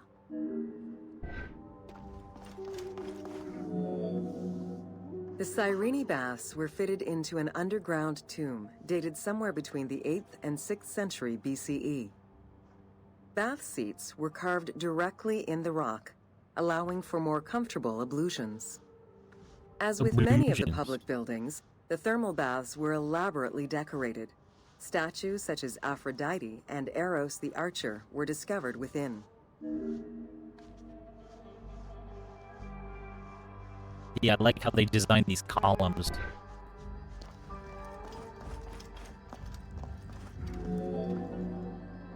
The Frigidarium, a pool of cold water, was the first room visitors entered. It was followed by the Tepidarium, or tepid water area, and then the hot water room called the Caldarium. Water for the thermal baths was sourced from a natural spring. Burning stones were deposited into the water to create steam as required. The flowing water of the spring ended in a cistern and fountain referred to as the Aqua Augusta. Not for nothing, but like, why do they go from hot, tepid, cold? Why would they do that?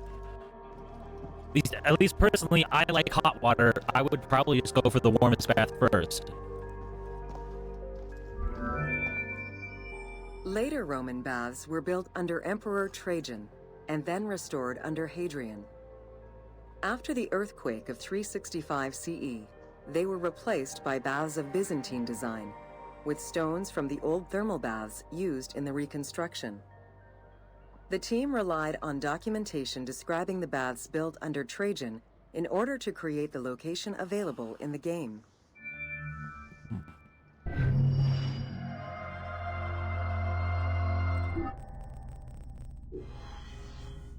Temple of Zeus!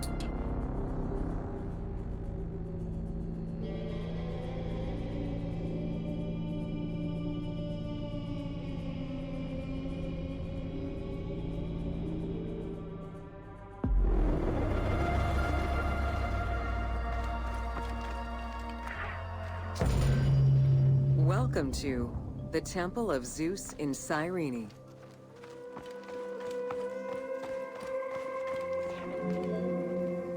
Facing east towards the rising sun stands the temple dedicated to the cult of Zeus. It was built sometime in the 5th century BCE. 70 meters long with 46 Doric-style columns, the imposing structure was the largest Greek temple erected in Africa. It was only slightly larger than the Parthenon and the Temple of Zeus in Olympia.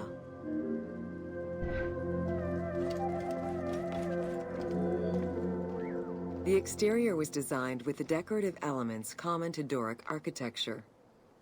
The dimensions of the columns were different, giving visitors an impression of uniqueness when viewing each facade.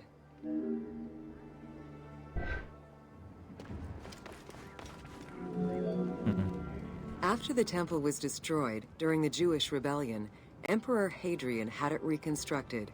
He chose not to rebuild the outer portico, but did restore the new Corinthian columns in marble. The temple was later completed under Marcus Aurelius. I know him, but I don't remember why I know In the him. time of Augustus, a faithful but smaller imitation of the Olympian Zeus was used to be worshipped. Hadrian then installed a new 12-meter-high statue matching the Zeus in Olympia. It was made of chiseled marble with the head, arms, and feet carved in the round.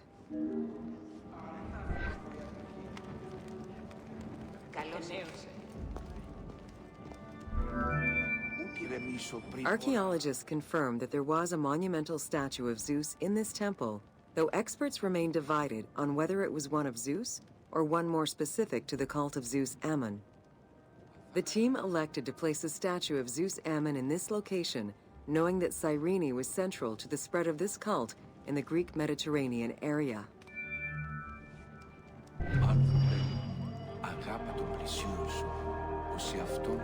Wait, no. Why am I? No.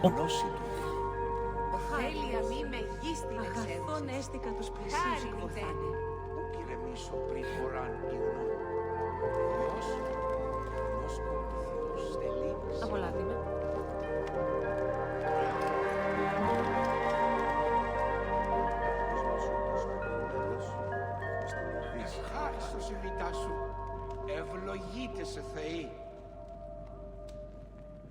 Αθάνατοι δοκιμάζουσι βρωτείς δοκιμασίες, επωδύνες και σκαλές. Κράτιστη ψυχή, χάρη της πράξης, Θεοί και όρακας. Χέριν.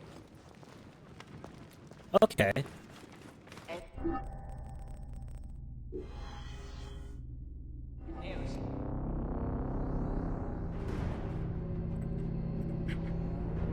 Not even 10 and we're almost done this.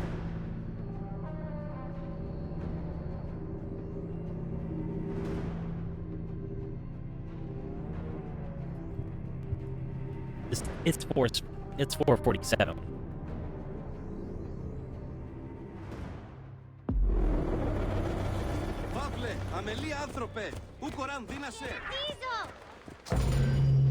Welcome to Important Monuments of Cyrene.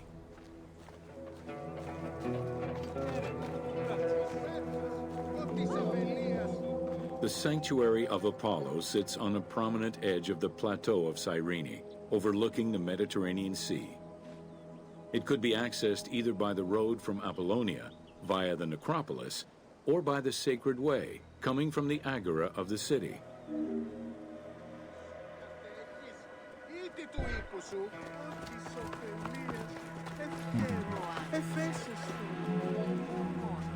The abundance of temples and statues throughout the city reflect the various Greco-Roman and Egyptian cult influences over the centuries.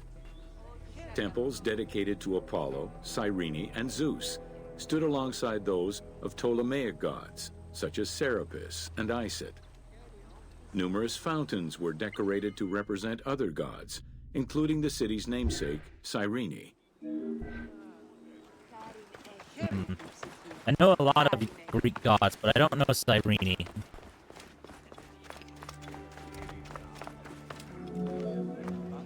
A vestibule known as a propylaeum marked its entrance and highlighted the fountain of Apollo. God of the sun and of protection, Apollo was an important deity to both Greeks and Romans. The sanctuary built in his honor was considered to be sacred. Guess that's technically up for interpretation because Helios was also said to be the son of the god of the sun, whereas Apollo was more just associated with the sun.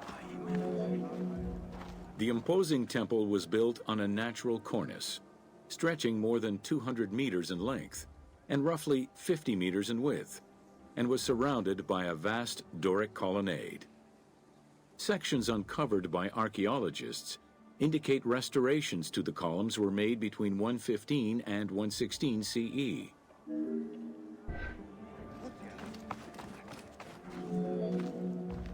The altar was located in front of the temple. Both are estimated to be the same age, though restored at different times. Many bulls were sacrificed each year at the altar in honor of Apollo. The imprint in the stone of the ring used to strap the animals down is visible to this day. That's cool.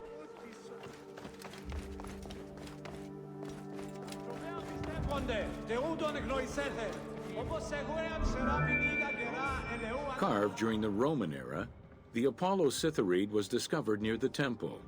It is considered an important archaeological find. The statue of Apollo was in pieces when it was uncovered. Remarkably, most fragments were found, and the restored statue is currently at the British Museum. The team extrapolated the statue's final look based on the current partial reconstruction and placed it inside the temple to reflect the patron deity of the area.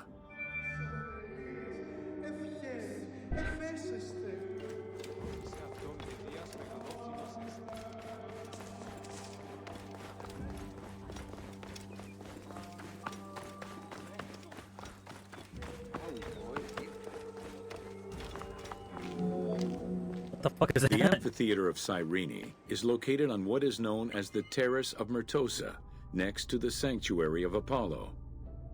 It was built on top of the old theater in the 2nd century. Originally used as a stage, the theater became an amphitheater once the taste for Roman gladiatorial entertainment reached the city. Not for nothing. That mask don't look like it looked good even when it was new. Entrances were placed at both ends of the amphitheater. A wall replaced the first 2 rows of bleachers as protection from the array of wild animals in the ring. The tunnel used for the parade of beasts and gladiators circled the arena, unlike the Roman Colosseum's tunnel, which was beneath the amphitheater. The basement and corridors accommodated both the gladiators and the animals, and included lifts that raised the traps into the arena's center. They really went all out with it.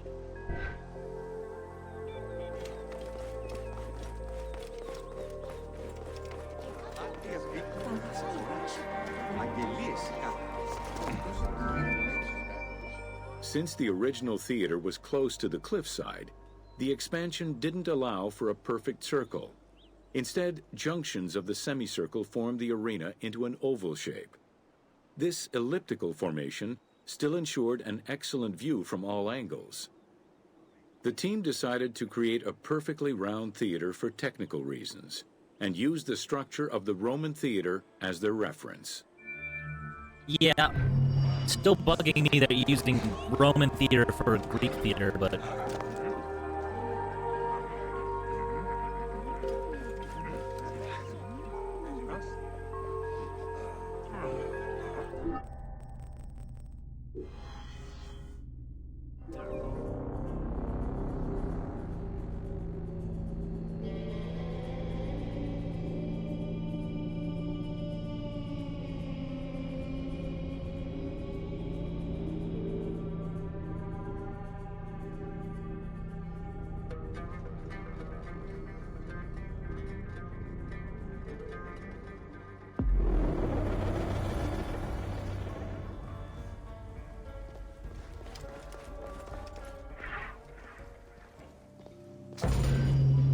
Welcome to the Acropolis of Cyrene. Acropolis? Located on the western edge of the city, Cyrene's Acropolis was smaller than the one in Athens, though its high vantage point provided protection for the city. At its entrance was a single door, flanked by 2 towers. An inscription, legible to this day, states that the walls and the citadel were restored in the time of Augustus.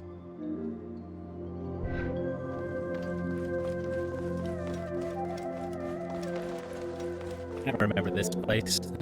A number of statuettes have been excavated from the site, including one of Berenice, the daughter of Magus, the king of Cyrene, and half-brother of Ptolemy II. At the northeast tower, there is a sanctuary consisting of 2 small temples with a vestibule, and an altar believed to be that of Serapis and Isis. When the temples were excavated, archaeologists found traces of fire damage. However, there are no indications as to when this fire occurred.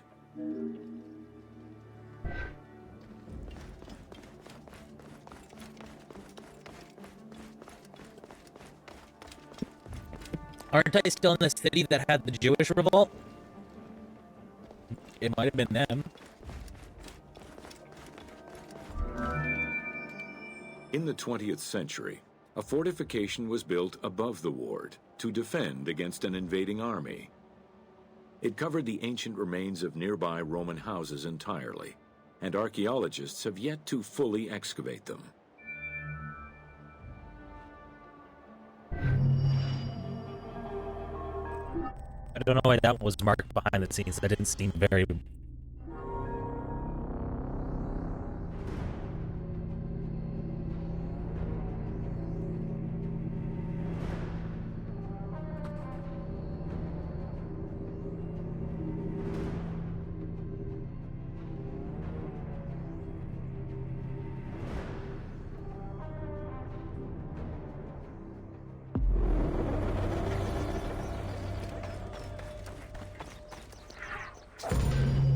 Welcome to the Gladiator Arena. While gladiators would not perform in Cyrene until later in the Roman era, the team decided to include a gladiatorial arena for 2 reasons. First, they believed it was important to portray this aspect of Roman life. And second, they felt it would add interesting gameplay possibilities.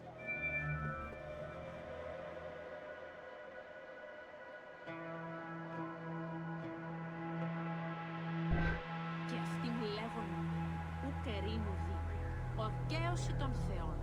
Σίγαρε ρόδια την πιστευόμην σε σύζυγο δε, καταλήψαστε τάχα, σαπφούς νήσου πλεύση. Δυνάτη εκρύψαντε πλέον. Πράγματα τι να δύνατον έχει. Λάξω κόσμο και γεστή.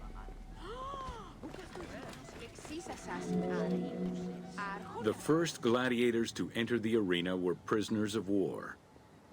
It was a spectacle of violent clashes between men and against wild beasts that lasted nearly 1,000 years. Fun times, yeah.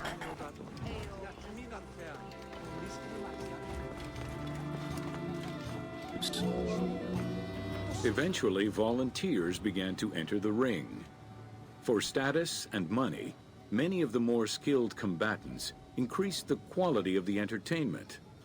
Thus, the profession of gladiator came to be.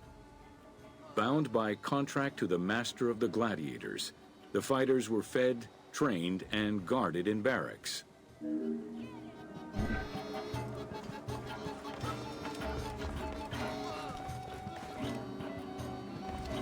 I'm sorry for touching that corner. Apparently the game didn't like that. Gladiators were separated into heavy and light armored fighters, each with their own set of specific armor and weapons. Organizers often had two audience-favored factions face each other in combat. Are you ready to rumble in the fucking jungle? We are here, brother, to celebrate the 5th gladiatorial tournament this year.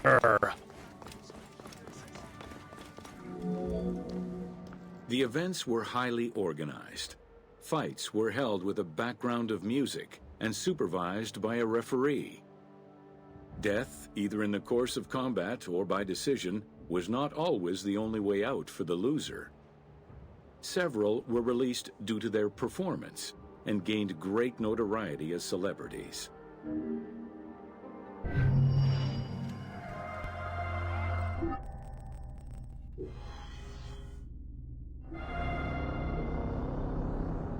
This is supposed to cover Egypt. Why am I at the later half of this is just cover Cyrene?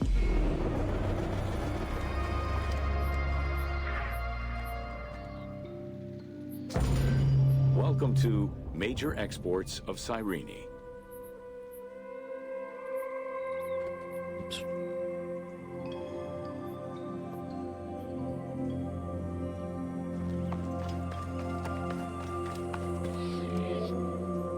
Cyrene's main source of economic wealth was in the cultivation and export of poppies and silphium. Though the opium oil from the poppies was also an export, little is known about this crop. Information about the cultivation of silphium, however, is more accessible to us.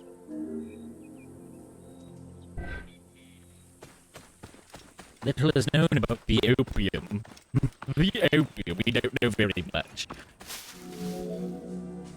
Silphium, with its yellow flower, was considered a gift from the sun god. Grown solely in this region near the Mediterranean Sea, silphium extract was exported at high prices and was so crucial to the wealth of Cyrenaica that it was depicted on their coins.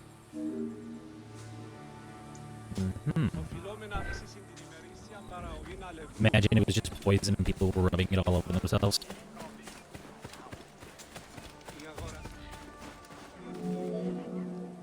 Silphium's roots produced a resin used by both the Greeks and Romans in medicines intended to cure cough, fever, indigestion, and many other ailments. Did it It work? was also used as a contraceptive. In a compilation of culinary recipes from the 4th century BCE, the herb is mentioned in various recipes, including a flamingo dish. Oh, flamingo, of course.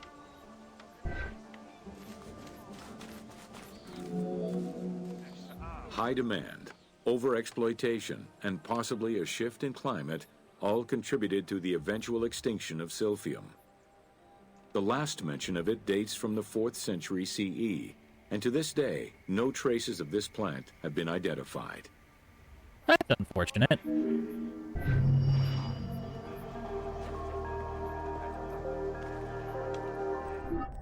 And that's Egypt done. Let's go. You know what? Yeah, let's just. It'll probably take an hour, but we'll go through this last one.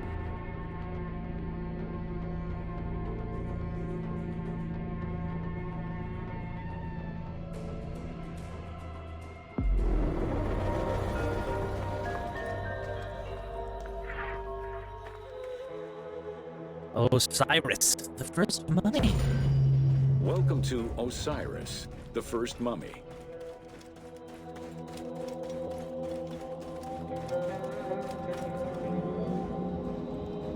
The oldest mummies recovered date from the Old Kingdom, though Egyptologists believe that mummification was in use much earlier than that. At first, the body was mummified through environmental desiccation, by leveraging the dryness of the environment and the heat of the climate. Early experimentations in mummification were conducted with the use of resin made from tree sap. Strips of linen were only used on some superficial parts of the epidermis of the hands or jaw.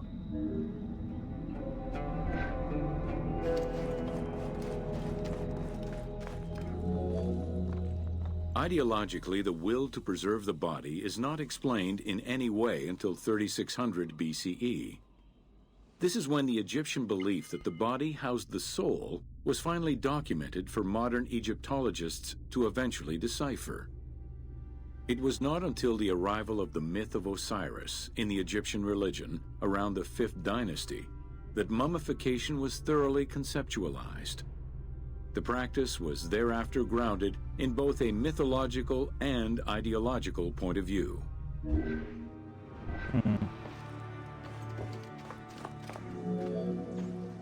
Osiris was mainly known as the god of the dead and the god of resurrection. The most well-known Genesis myth concerning Osiris is that of his dismemberment.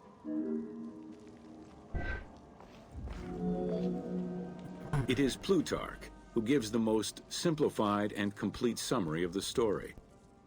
Within Egyptian mythology, Osiris represented the first king to rule Egypt. Jealous of his power, his brother Seth attempted to usurp his throne. After several unsuccessful attempts, Seth succeeded in killing his brother by dismembering him and scattering the pieces of his body all over Egypt. Isis, the great of magic, traveled all over Egypt in search of the pieces of her husband's body. After a long search, she recovered all the pieces save for his manhood, as it was eaten by a fish.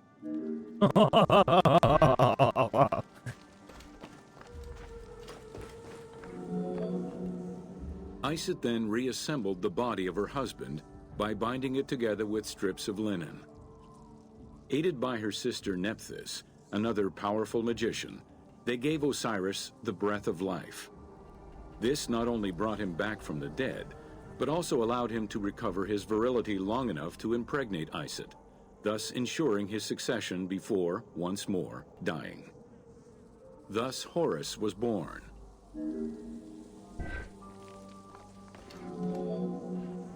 The ritual used to bring Osiris back to life essentially depicts how he became the first mummy. It is why, on the sarcophagi of kings, we often find Isis and Nephthys represented as the magicians who restore life to the deceased. Poor Osiris. That couldn't have been a good conversation when he got brought back to life. You brought me back to life! You did it! I can't believe you did it! Wait a minute. Now, just wait a minute. Where's my dang dong?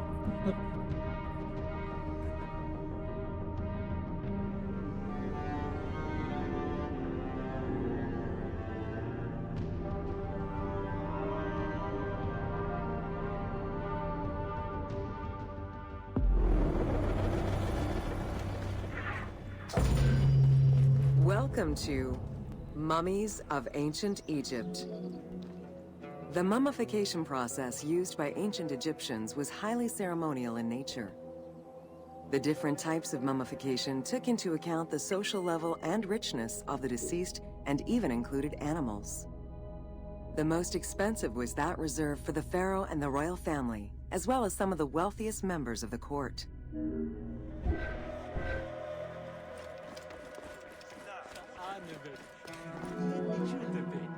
The first step was cleaning. Once bodies arrived at the mummification site, they were placed on inclined tables while the bodily fluids drained away. They were then cleansed by priests until they were deemed ready for the purification process.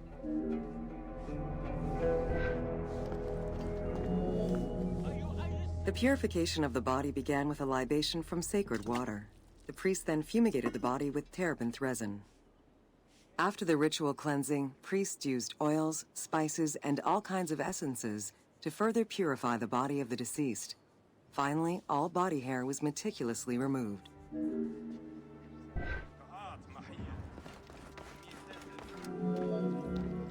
Once the body was properly purified, embalmers removed the organs, following very specific procedures. First, the brain was extracted by inserting a spoon through the nostril to break the ethmoid bone. Then, using a spatula, the pieces of the brain were removed as thoroughly as possible. What matter remained was extracted after a process of liquefaction, achieved through the use of a caustic liquid. The cranial box, once emptied, was rinsed and disinfected with palm wine, and then stuffed with strips of linen cloth and liquefied resin.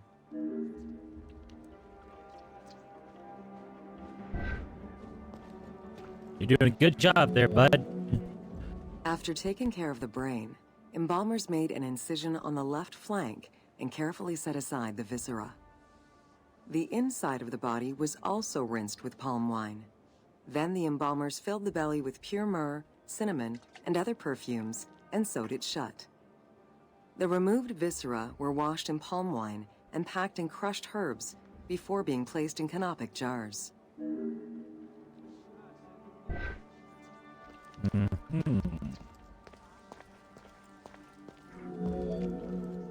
Canopic jars were placed close to the sarcophagus or kept in a chest nearby. At first, the viscera were wrapped in tissue and placed in the vases. As the ritual requirements became more elaborate, ointments, spices, and even water and natron were added to the process. And since they jerkied these motherfuckers... Towards the middle of the New Kingdom, canopic jars assumed the appearance of the 4 sons of Horus. They were known as the protectors of the viscera. These protectors had their own guardians, each a goddess of the dead. Imseti, the human-headed god, protected the liver and was protected by the goddess Iset. Hapi, the baboon-headed god, protected the lungs and was protected by the goddess Nephthys. Dumut-Ef, the jackal-headed god, protected the stomach and was protected by the goddess Neith. And finally, Kebesenuef, the falcon-headed god, protected the intestines and was protected by the goddess Selket. I thought Horus was the falcon.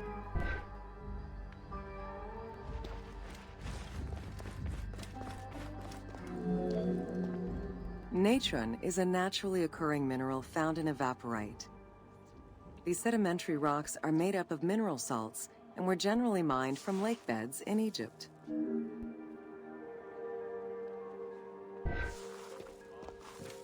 And over here, we can find these people being, like I said, Embalmers fucking used jerkied. natron as a desiccant to dry the flesh and stop the corpse's putrefaction process. Once the body was cleansed and eviscerated, the deceased was covered in natron for about 40 days. That's quite the fucking face you're Once making, my guy. desiccated, the body was prepared to be wrapped in strips of linen.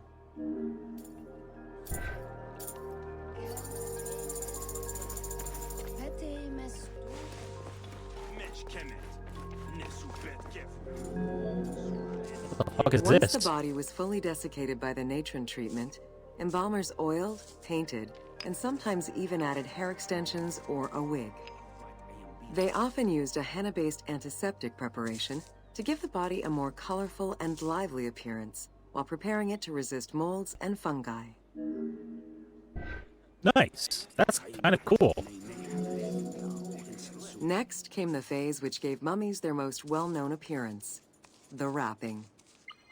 Originally, each part of the body was wrapped separately. Men had their arms crossed on their chests, while women had the right arm folded over their breasts and the left arm stretched along the body. However, techniques evolved over time. Eventually, the body as a whole was wrapped with limbs alongside the body, and increasingly sophisticated and different techniques of weaving flax bands were developed. This guy just looks like, why the fuck are you waking me up? He looks pissed to be bugged. In addition to the jewelry and amulets arranged on the skin of the deceased, amulets were also carefully inserted into the weaving of the linen strips. Each amulet was linked to a myth or to an ideological belief related to rebirth.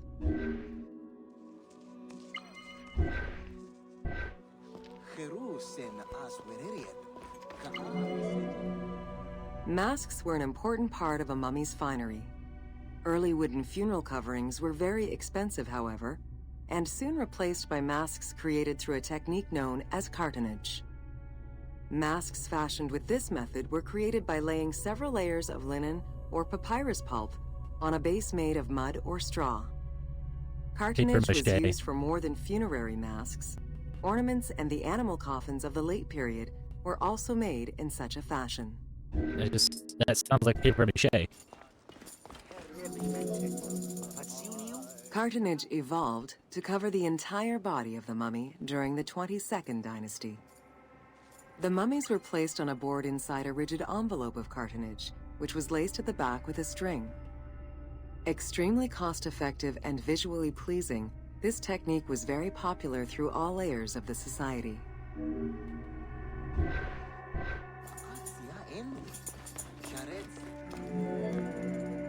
Cartonnage envelopes were usually covered with inscriptions and polychrome decorations, specifying the names and titles of the deceased, scenes depicting daily life, or decorations specific to the funerary world.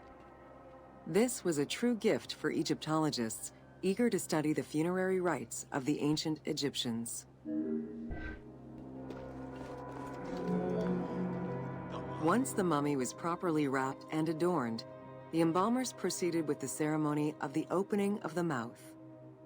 A vital step of the funerary process, this ceremony was meant to bring back to life the deceased themselves, or an object representing the deceased. In the case of them being eaten by a crocodile, or a hippo, or a There lion, were no less than 75 different stages for the opening of the mouth. or hyena. It required the application of the same oils, ointments, spices, and perfumes used during the mummification process. Makeup was sometimes part of the process as well. Some nice looking stuff there. The last stage of this long ritual was the act of touching the mouth with the adze to symbolically allow the breath of life to infuse an inert body. Its performance was reserved for a very specific set of people: priests who wore the mask of the god Anubis, a close relative of the family, or by the heir to the throne. I can't imagine he showed up a whole lot to do it.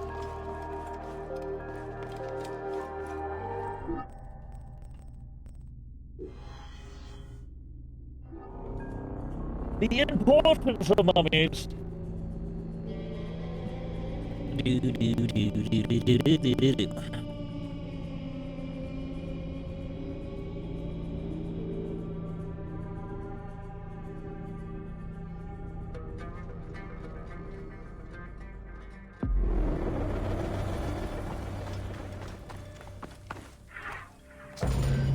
Welcome to The Importance of Mummies.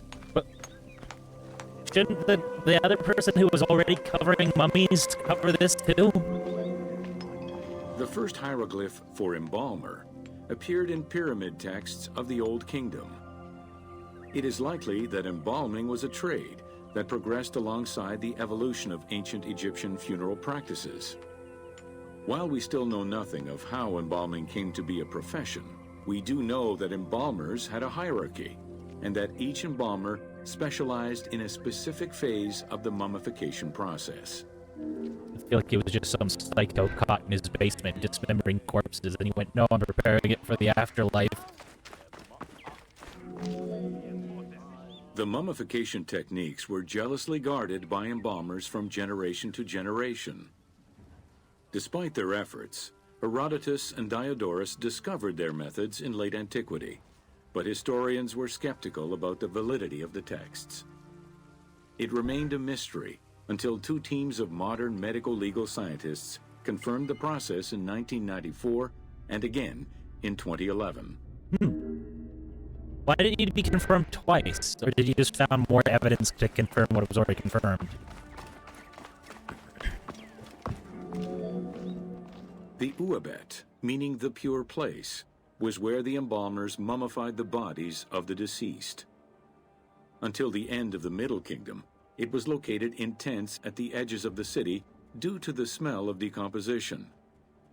In the New Kingdom, however, the Uabet was located within the city limits, though still in open-air spaces. I wonder why that In would the be. same way that the practices and techniques of mummification evolved, so possibly did consideration towards embalmers within ancient Egyptian society.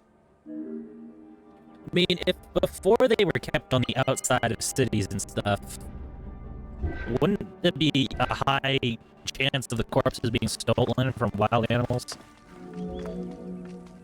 The pharaoh had access to the most elaborate of mummification rituals.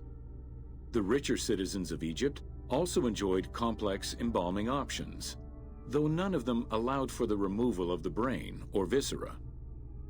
After purifying the body, embalmers injected a liquid through the rectum, sealed it, and allowed the mixture to settle. They then plunged the body into natron for up to 40 days.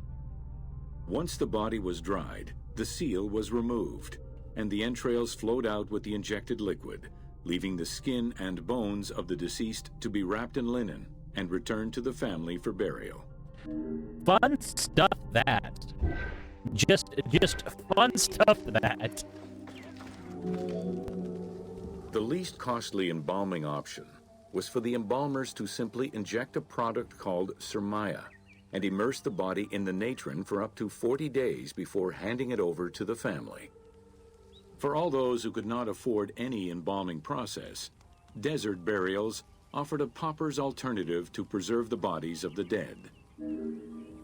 Yeah.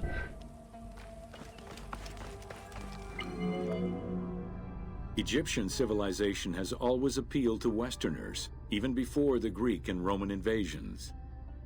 As early as the Middle Ages, mummies discovered by travelers were often sent back to Europe. Curio cabinets, dating from the 16th and 17th centuries, usually included pharaonic artifacts in their collections. During that whole time of, let's just ship it all back home. The Egyptomania phenomenon was heralded by Napoleon Bonaparte's Egyptian campaign, which lasted from 1798 to 1802. The following years were marked by a resurgence of interest from rich enthusiasts and scholars who exposed Egypt to the general populace. Many research societies focusing on Egyptology were founded during those years.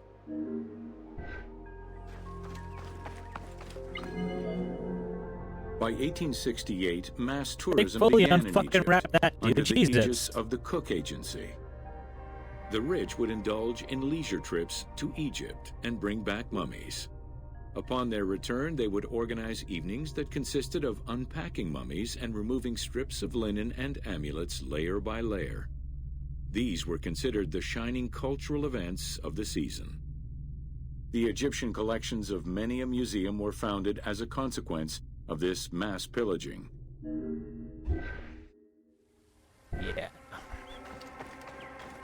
Some old dude and his Satan Thanks to friends. those dubious parties, the fantasy of a mummy coming back to life, seeking revenge on its defilers, was born.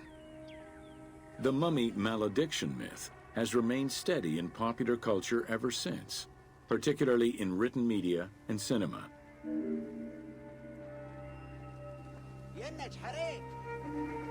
There we go. How's it going, Wyatt?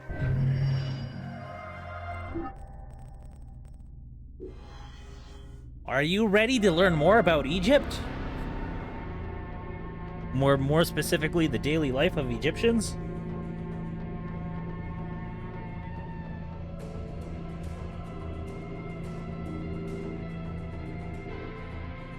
Also, thank you.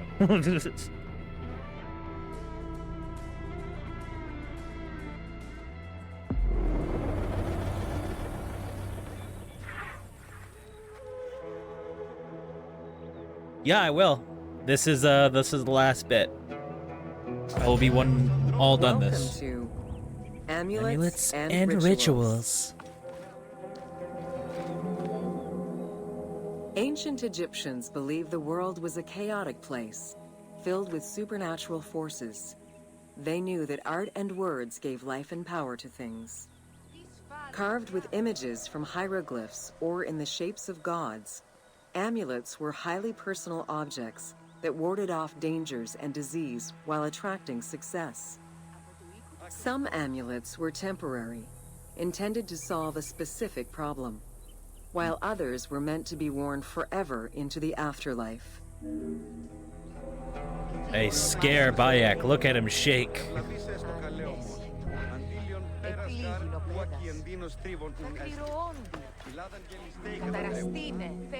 Priests would infuse amulets with magical energy during religious ceremonies, imbuing them with protective magic to safeguard against supernatural powers.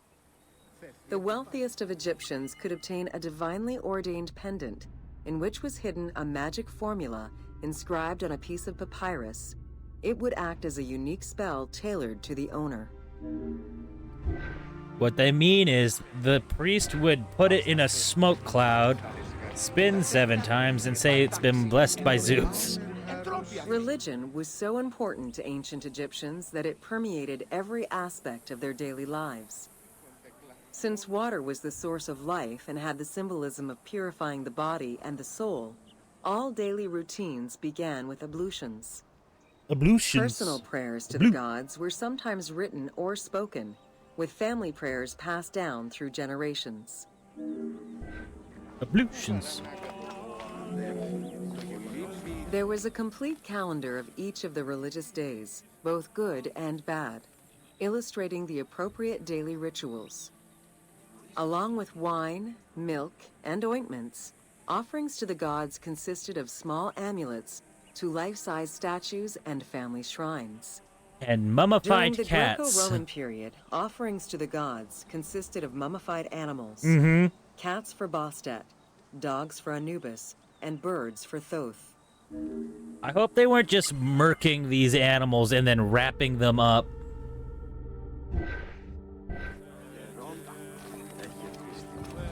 I'm sorry, Tiny Tim, you can't have a pet cat or dog. We need to chop it in half and mummify it for our god.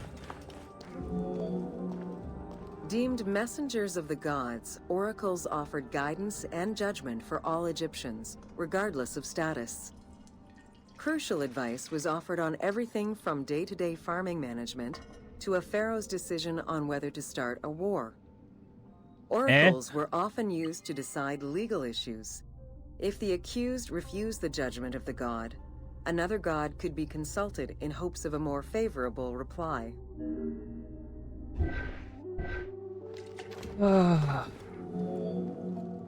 It was oracles that guided the Greek sailor Batos to the coast of Libya, where he founded a colony known as Cyrene. During Alexander the Great's campaign to conquer Persia, he consulted the oracle at the Temple of Amun within the oasis of Siwa, and was subsequently ordained a divine being. I'm sure that didn't feed his ego at all. Alexander the Great named 7 cities, 70 cities after himself.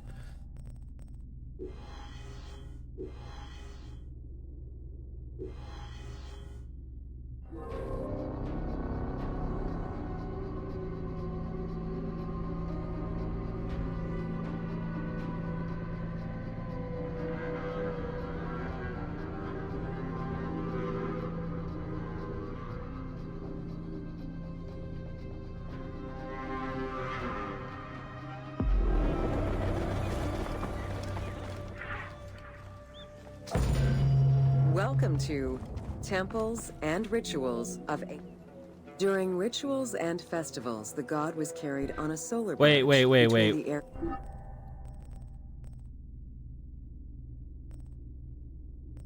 Thought we were on the Lake of Memphis. What the fuck? of a temple or the temples of different cities. Funerary carvings and paintings covering thousands of years, as well as the Book of the Dead, depict the same ship and ore design. Solar barges have been uncovered near or within several pharaohs' tombs. They were intended to carry the pharaoh into the afterlife.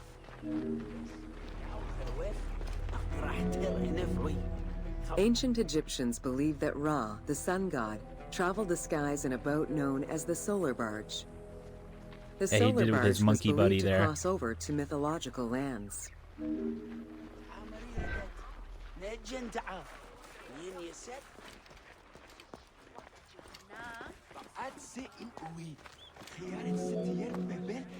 The god Ra believed mankind was conspiring against him. He ordered Sekhmet, the lion-headed war goddess, to kill all humans. To his chagrin, Ra quickly realized that with all humans gone, there would be no one left to worship him. In order to stop the rampaging Sekhmet, beer was brewed and dyed red with pomegranate juice to resemble blood. I don't know if it was Sekhmet dyed drank then every or... drop of the brew she could find, eventually passing out drunk. When she awoke, she was calmer, and her lion visage had changed into Bastet. The Festival of Drunkenness was celebrated in honor of that myth. I'm sure that's what... that makes me laugh. It's just a fucking festival they wanted to make up about getting shit-faced. Unlike the daily rituals that took place in the temple and were performed by priests, festivals allowed the entire population of the city to participate. Festivals Everyone helped gets mark the passing shit-faced. of the seasons Everyone. in the agricultural calendar. In reflecting the cycles of life, festivals offered a sense of consistency and structure for the regular citizens, thus reinforcing the sense of order that pharaohs were to provide for the citizens of Egypt as part of their godly duties.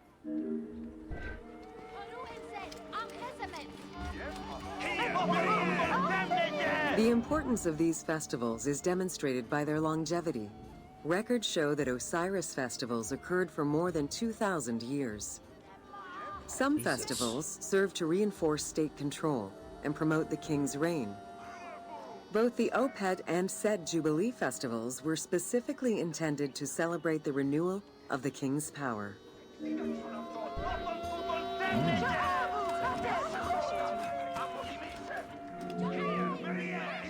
The temple hierarchy consisted of high priests, several types of priests, scribes, and servants.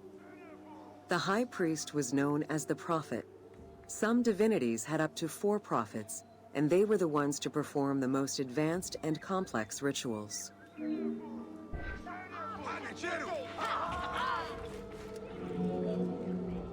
Egyptian priests were not confined to solely religious tasks, and in fact had crucial roles in Egypt's administration, most of which served to reaffirm the pharaoh as the proper vessel for the gods. Their focus within the temple was centered on the proper conduct of daily divine rituals, rather than as custodians of dogma or the indoctrination of individuals. See, I thought it said that... my dyslexia changed crucial to cruel. Scribes were custodians of the sacred sciences. Some priests were associated with the funeral rites and were considered the group with medical knowledge. The servants of the Ka were low-ranking priests who carried food and offerings in funerary rituals. Lector priests were distinguished by their ability to read, and their main duty was to recite specialized religious texts in both temple and funerary rituals.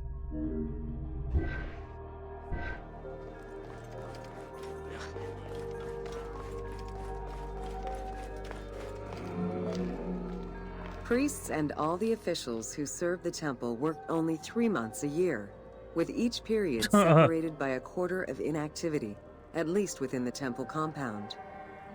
Each outgoing group handed over the temple and their tools to the newcomers. Only the high priesthood remained in permanent office within the temple.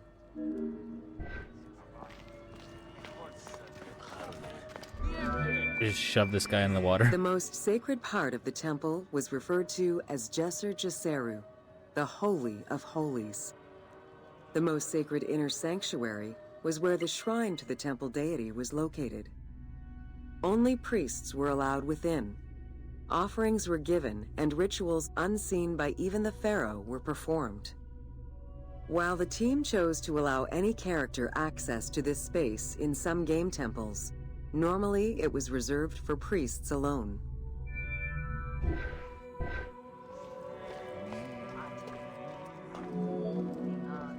Pharaohs and their priests often chose the site of these sacred temples because of some mythological connection or an alignment with the cardinal points and certain stars.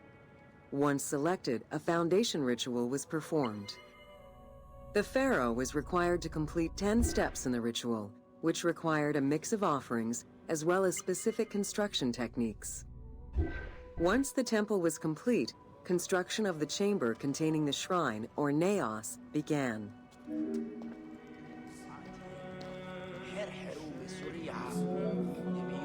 The naos was where the god statue stood. The representation of the deity was usually in stone or wood and decorated with gold, silver, and precious stones. And were Smaller probably temples had stolen. only one naos, while larger complexes, such as the Temple of Karnak, had many chambers to honor gods, such as Amun, Ptah, and Osiris. Each statue was believed to be a receptacle for the presence or essence of the god's Ka, enabling it to take a physical form. Through the statue, the god came to the shrine to eat, drink, and communicate with the pharaoh, or with the priests standing in for the pharaoh.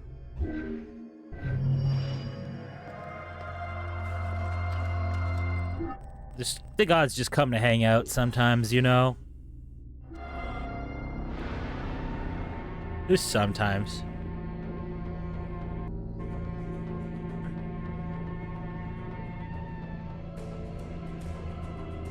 It's more important. I saw that.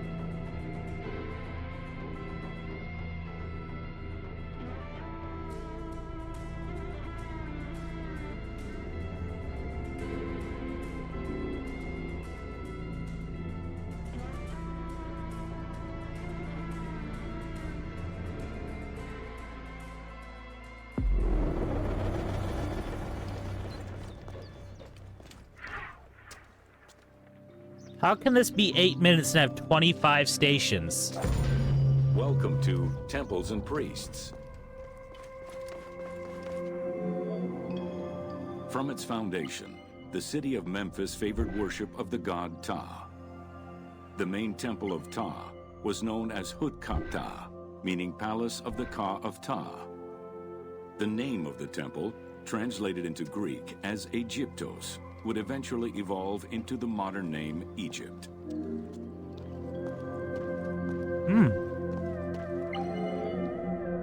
Temples were the center of religious, political, and economic life in ancient Egypt.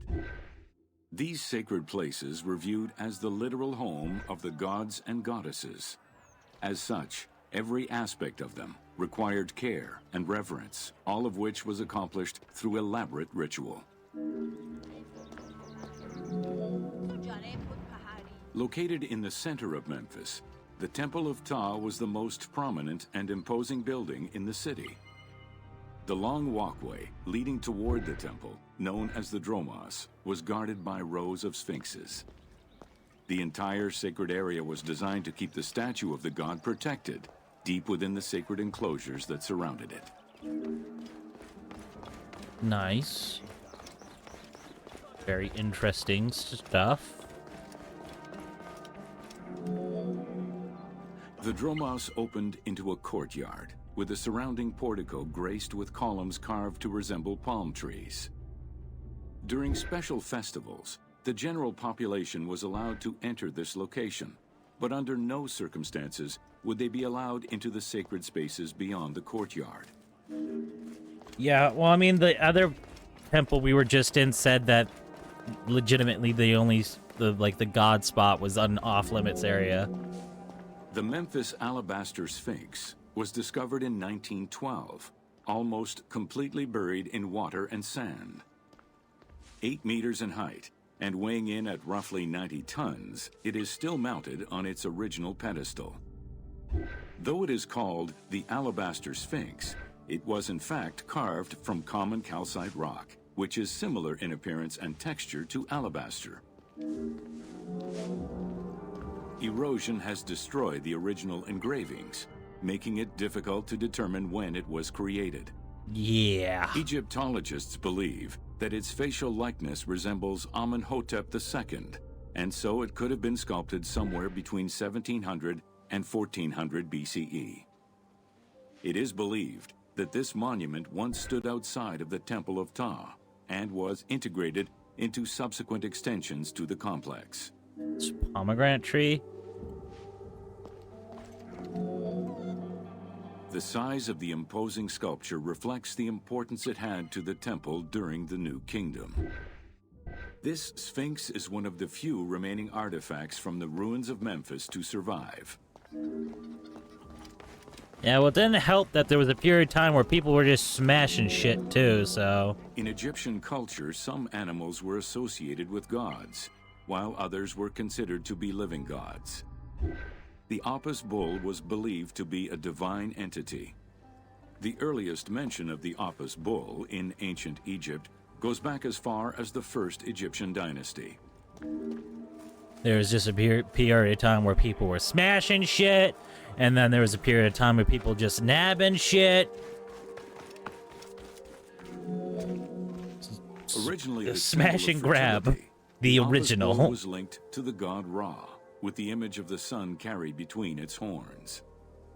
Later, it was associated with Osiris, the ruler of the underworld, thus becoming the funerary divinity Osiropis.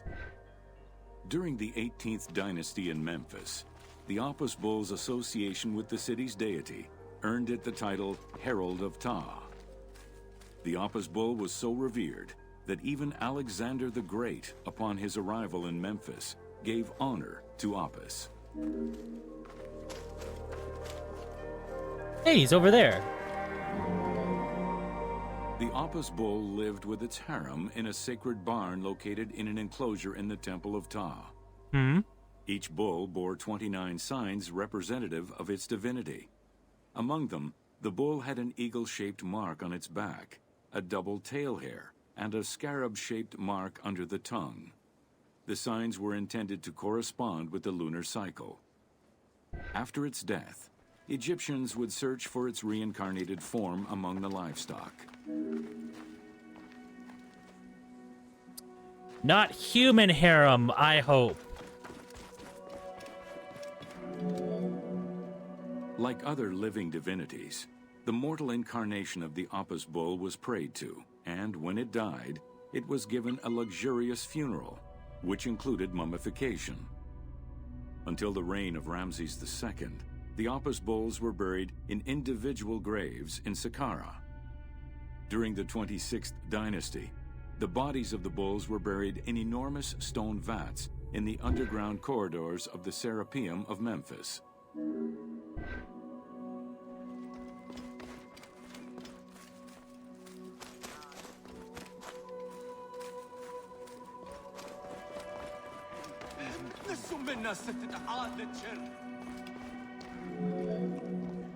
Ancient Egyptians believed that temple rituals were essential to maintain order in the cosmos and allow communication between humans and gods.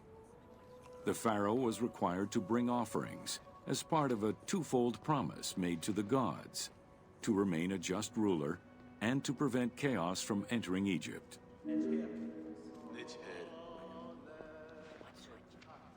One second.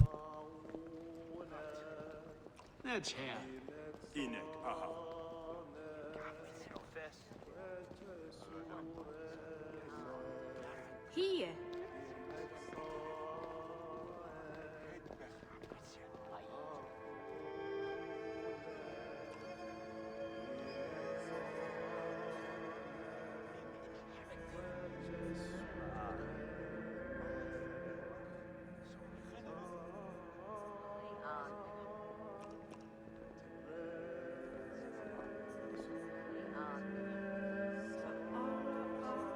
Okay.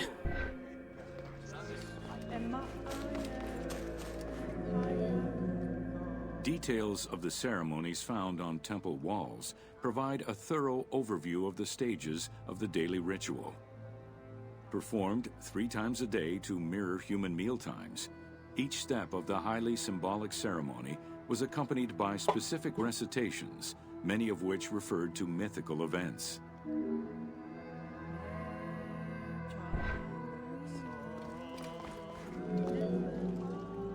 The high priest would first awaken the sleeping god with a chant. Then the seals of the shrine's doors were broken and the bolts drawn back.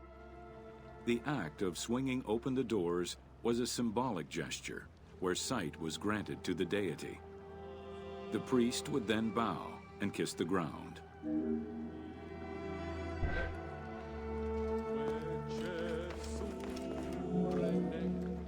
This The is god was back then again. washed with incense-infused water and its mouth rinsed with mineral salts. The cleansing was followed by adorning the statue with jewels and royal garments. The final ritual required the priest to sweep away any footprints in order to prevent evil from approaching the god.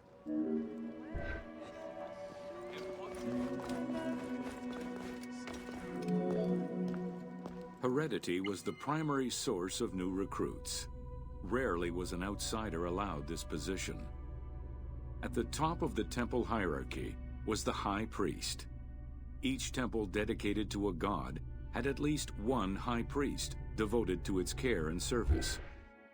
During the Ptolemaic dynasty, one family held the position of high priest in Memphis for almost 300 years.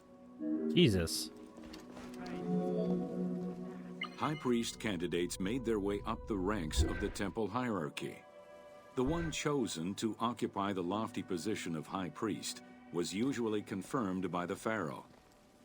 Several of the high priests were also important officials in the government. Families sharing the highest priesthood titles tended to make many alliances, thereby gaining more land and wealth.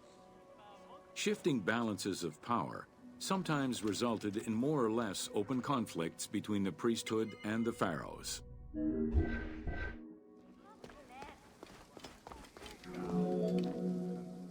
In the 21st dynasty, Thebes became the capital of an almost entirely theocratic government. The city was headed by king priests who spoke and governed in the name of the god Amun, in open opposition to the ruling pharaohs. These king priests caused a massive decentralization of power, known as the Third Intermediate Period. They then were killed. Shoot me a dirty look. I didn't even mean to do that, by the way. The educational institution in ancient Egypt was known as the House of Life. Attended by the offspring of the elite and the clergy, it was a place tailored to the social status of its attendees. The earliest references to this type of institution date back to royal decrees of the Old Kingdom.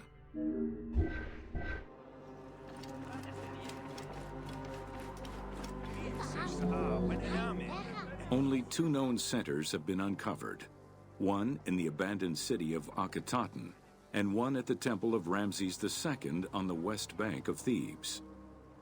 Inscriptions uncovered in those locations mention the names and titles of people who were connected with the House of Life, such as a chief physician and many scribes. It is presumed that by the late kingdom, every temple had a House of Life. The House of Life offered training for the elite, destined for occupations such as astronomers, doctors, veterinarians, diplomats, architects, translators, or theologians. A lot of shit. Some institutions focused on specific disciplines, making them a central hub for the country. It was like a school. Not limited to instruction for young students, the House of Life was a source of reference for many scholars, with rooms dedicated to papyri of many disciplines. Because papyri were preserved there, The Greco-Romans referred to the House of Life as a library.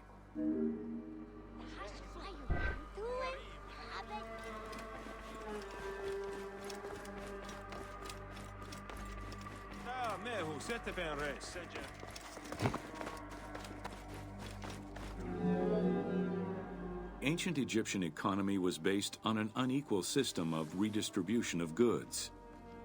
The state of Egypt collected the crops, and the temples distributed them throughout the provinces.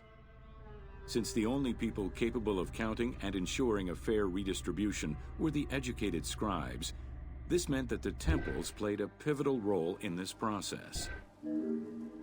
Yeah, I mean that's a good way to keep who's in control of shit. There are records of pharaohs making offerings of large tracts of land and animals to temples in order to maintain their favor. Ramses III offered generous gifts to the temple of Amun in Karnak in such a manner. Palaces, warehouses, and granaries were built inside the temple compound to better control the redistribution of goods. The size of the recorded numbers of goods, combined with every other function filled by temples, only serves to confirm their might as economic, religious, and political centers of power within Egypt. Yeah, if they wanted to keep, if like the pharaohs wanted to keep all their power, they shouldn't have let shit like kind of go that way. You let your priests get too much power. Now you fucked yourselves, you have to go grovel.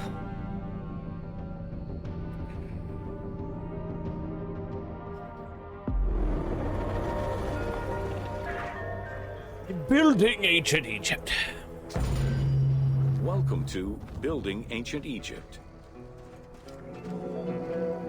Constructed with bricks made of mud, most ancient Egyptian buildings were not permanent. Only religious temples and funerary monuments were meant to stand the ravages of time. For these very important structures, Egyptians used limestone, sandstone, and harder materials, such as granite, quartzite, and travertine. These heavy stone blocks were so prized that they were often transported from quarries located hundreds of kilometers away. Those poor animals that had to pull that shit. Limestone was common and easy to extract from quarries on the east bank of the Nile. This particular limestone had marine fossils in it, however, preventing it from being easily decorated and polished. Used as the main building material, the structure would then be finished with a finer limestone that was polished smooth and decorated as needed. Why? That would be super Limestone sick. was used for the building of the first pyramids and for most of the religious buildings of the Old and Middle Kingdoms. I would at least think it'd be cool have fossils in my wall. Ancient Egyptians preferred to use sedimentary rock beds or layers like sandstone and limestone because they were often easier to extract. The common method used to extract stone was the open pit quarry. Stonecutters would find quality stone, shape, and dig it out on site. Open pit quarries enabled many workers to work simultaneously on many blocks, which allowed for better productivity.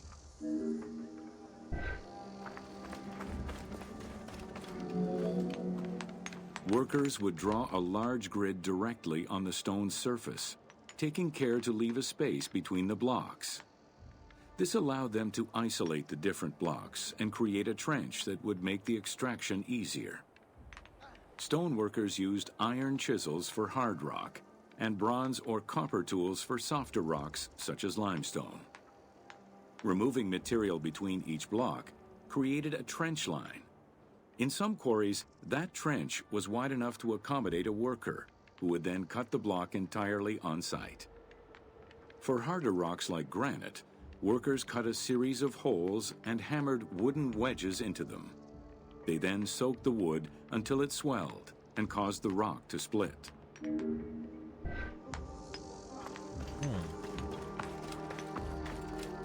all sounds like something I would hate to do. The gallery extraction technique was used when the desired rock was buried under layers of rubble.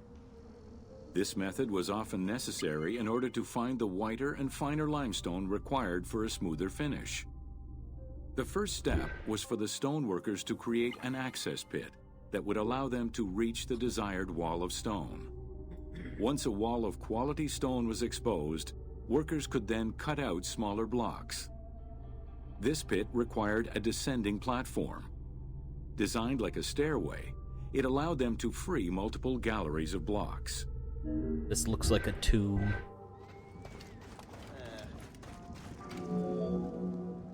To cut the stone, they created a longitudinal kerf, or slit, and then cut the rock at a 90-degree angle. The lower side was determined along the geological layers or by using a horizontal cut. Wooden wedges were inserted in the rock and hammered in. Shock waves were then generated using hammers, fracturing the blocks at the seam.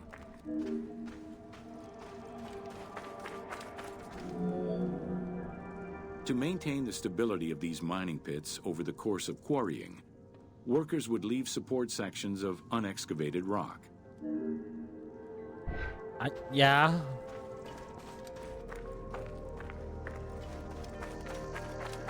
Okay, that doesn't feel like it needed its own thing. Dedicated shrines were established to offer protection for the workers.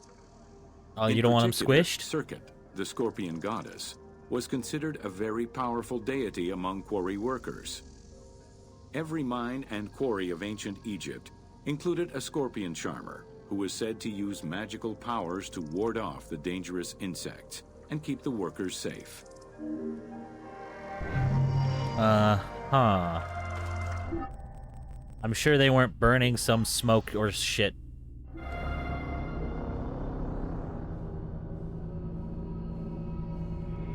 Catch it and eat, though.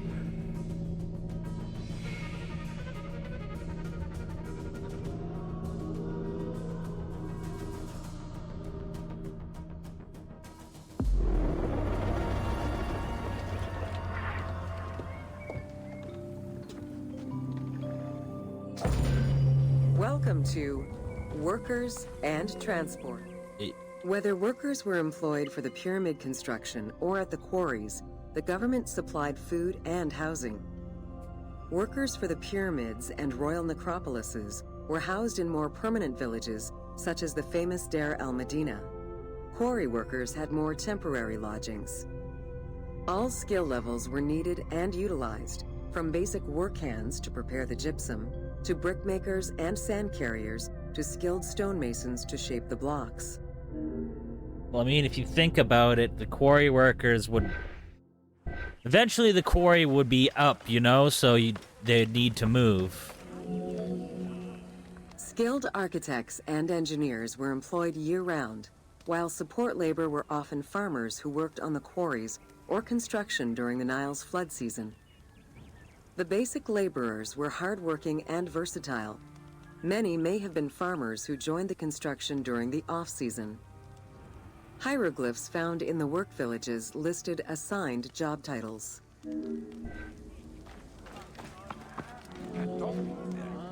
Archaeological research shows that no food was stored or prepared on site, but instead workers received abundant rations of bread, beer, and meat. These rations were taken care of by an administration outside the village. Medical treatment was also available for those who were injured.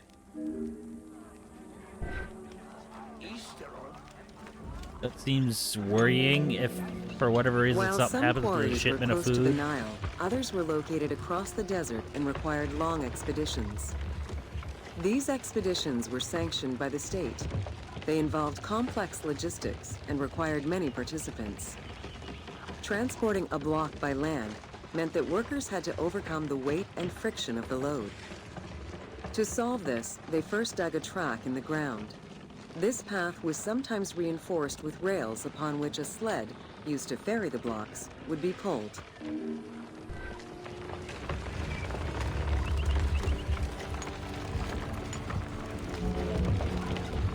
Whenever possible, blocks were toppled from a higher elevation onto the sled. Workers then poured water onto the clay at the front of the sled, creating a slick surface to more easily move the load.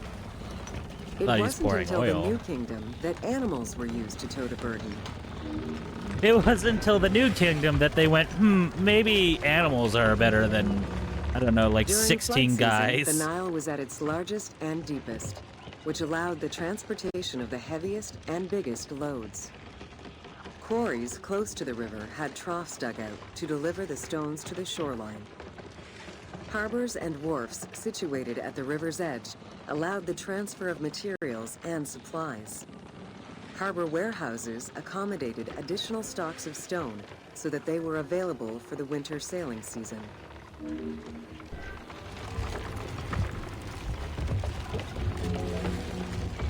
The Uwadi el-Jarf papyri detail a limestone load intended for the Khufu pyramid that weighed in at 70 to 80 tons, or 30 blocks.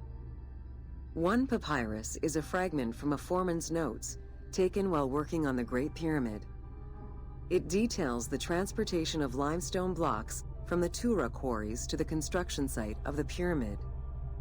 The other papyri are shipping logs containing archives of the sailors assigned to sail the Red Sea and the Nile.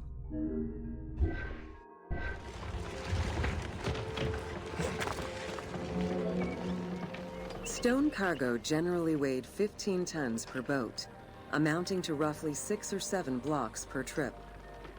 For heavier loads such as obelisks, monolithic pillars, or gigantic statues, larger boats were used. These transports are the ones typically showcased on temple walls. I just zoned out and was just listening to this. River transportation was the most efficient way to ferry stone blocks between the quarry and the construction site. Blocks were transported by flotillas of several types of boats. The most detailed illustration of transport by river is a relief of Queen Hatshepsut's barge with an accompanying flotilla.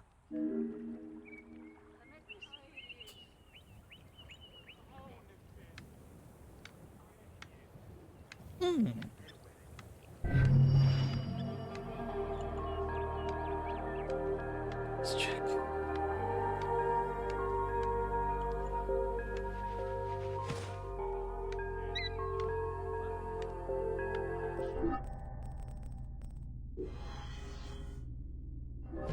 We're about halfway done.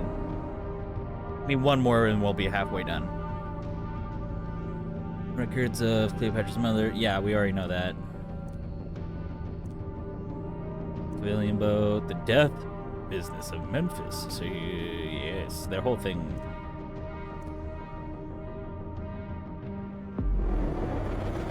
Where the fuck am I?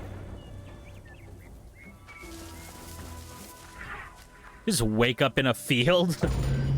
Welcome to Agriculture and Seasons.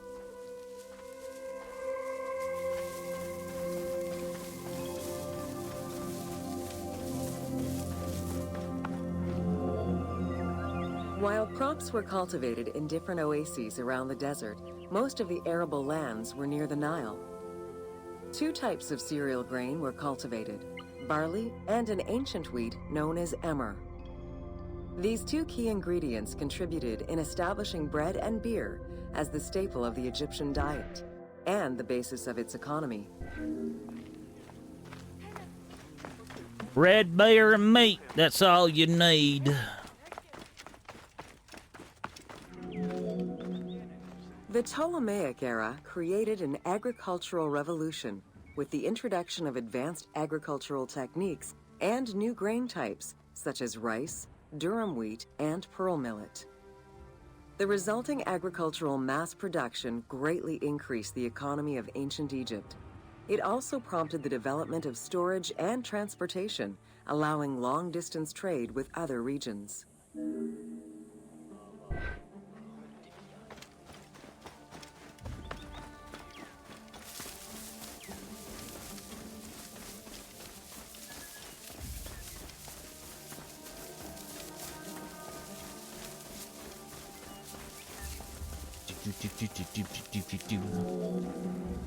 Both bread and beer rations were part of a system of barter payment. The state used those goods to pay wages for those who worked in the quarries and at the construction sites. Well, I Beer mean, was so important to ancient Egyptians, they had a goddess of beer brewing, Tenenet. Tenenet is seen in many paintings and sculptures with beer, and women are depicted as the primary beer makers.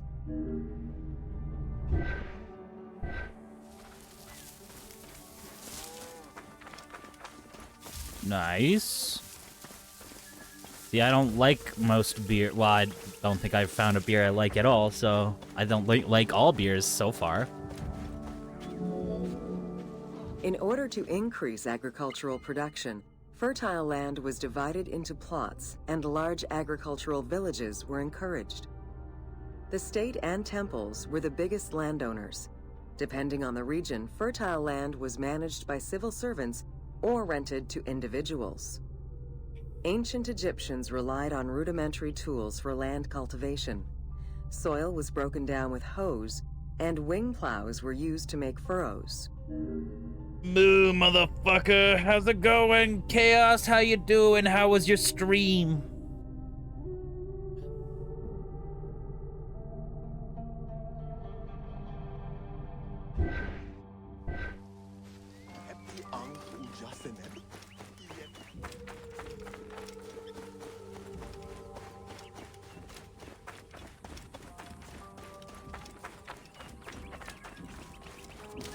Stream was really low energy, but started almost on time. Nice.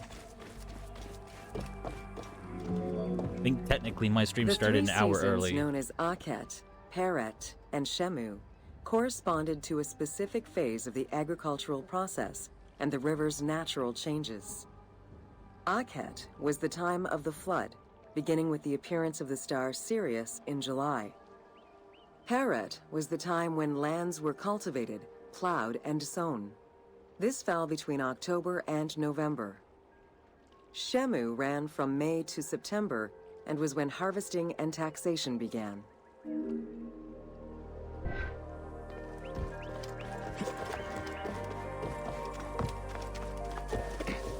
More taxes. All them fucking taxes.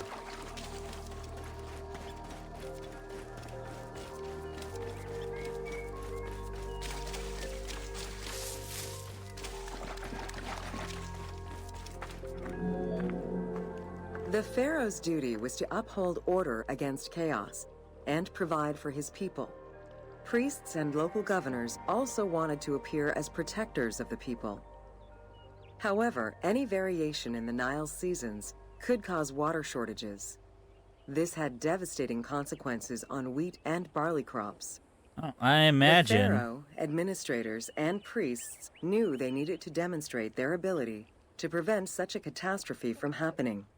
And so they invented the story, which would be inscribed upon the famine stela. What the fuck was that story? That they could magically give water? However, I know I'm at the part of the game where it's not as much fun for me as it was at the beginning, so I'm slogging through it more than looking forward to it. That's fair.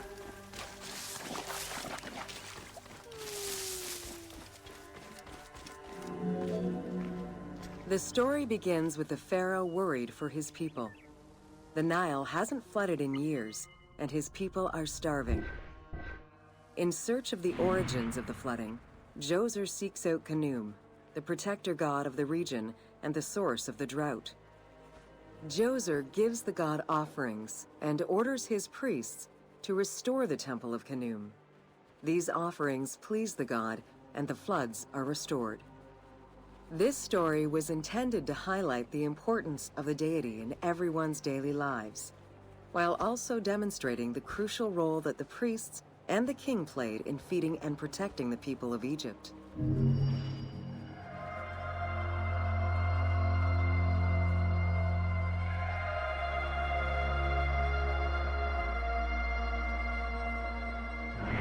I wonder if digging irrigation would have been a possibility for the time as well. But I don't know, because I don't know enough about that kind of fucking structural and just general engineering. I cracked my fucking hand. That hurt like hell. Fuck.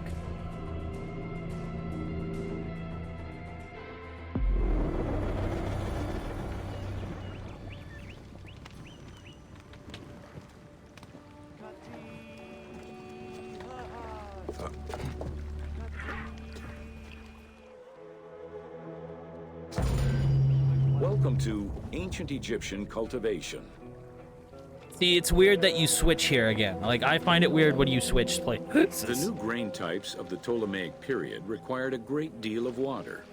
Farmers needed to ensure they had effective, consistent irrigation. The Nile's rising and receding waters naturally irrigated most of the crops. Areas where the Nile didn't reach, such as gardens and vegetable plots, required an irrigation tool known as the shadoof. The shadoof allowed easy transport of water from its source. It consisted of a tall wooden frame with a long pivoting pole and suspended bucket. The system could be raised and lowered with little effort. Yeah, this looks cool and all, but also like a monumental pain in the ass.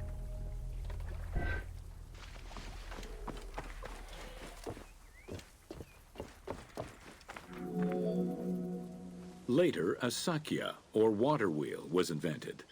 The sakya needed animals to turn the wheel, which rotated buckets through the water. It drew the water to an elevation of 3.5 meters and enabled a great deal of control over the irrigation process. This improvement supplied larger areas and thus resulted in larger harvests.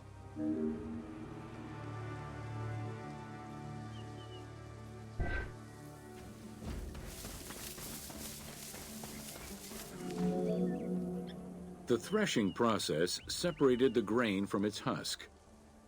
Workers would spread the ears on clean ground. Oxen, cows, or donkeys were then guided back and forth to trample the grain. This continuous movement worked the grain loose while preventing the animals from eating it. Unwanted chaff and straw were swept away, or gathered and added to the mud used to make bricks, to make them stronger. I also have a worry that the animals might be shitting in your grain supply.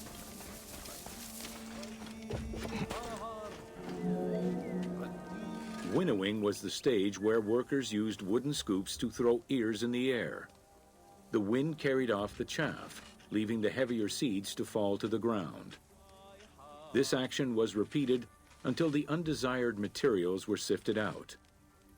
Grain waste was mixed with manure or other organic substances to produce brick-shaped dung loaves that could be easily burned. A standardized brick size enabled Egyptians to mass-produce this byproduct and use it as a commodity. I guess this is where the term shitting bricks comes from.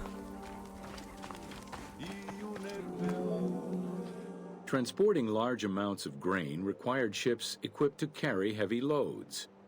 These goods were moved during the Nile's flooding season, when the river was deep enough for large ships. The transports stopped at checkpoints to accommodate customs and police controls, as well as for technical requirements and weather conditions.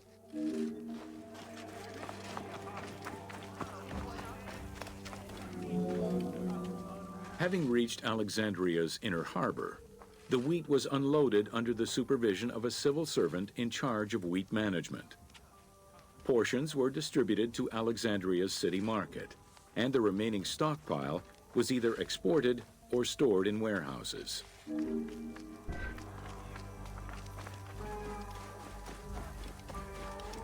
What can't be eaten will be stored and sold.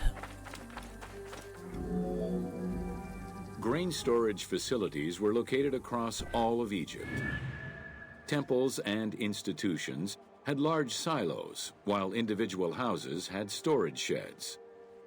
In some houses, arched cellars were built into the foundations. These watertight chambers were accessible from the ground floor through a trapdoor. Royal granaries acted as the storehouse and distribution centers, and managed state payments to civil servants, soldiers, and the police. Though plastered on the inside, silos weren't completely sealed, and so remained susceptible to mice infestations.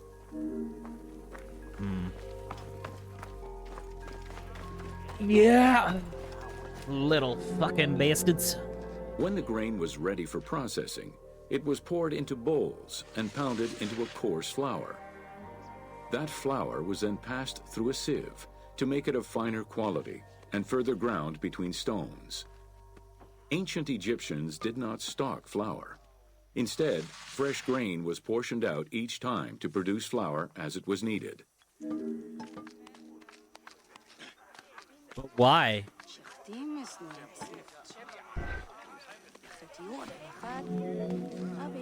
The sieves used by ancient Egyptians were unable to filter out sand and stones. Grit often passed into the flour, causing long-term tooth abrasions among all classes of Egyptians.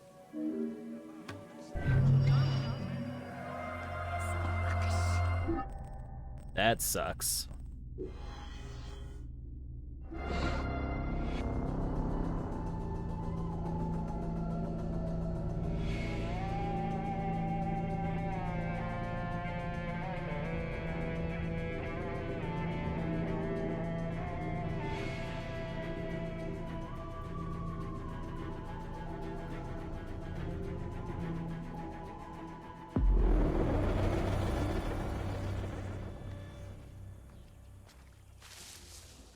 And to think eating rocks is a thing again. Yeah, but it's more by weird people. These people didn't fucking choose it. Welcome to Domesticated Animals of Ancient Egypt.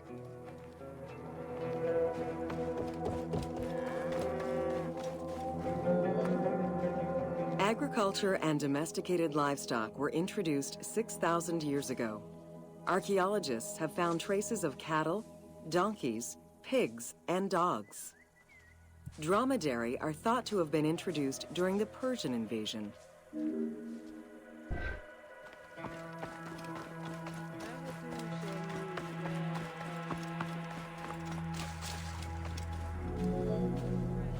Pets were deeply cherished in ancient Egypt.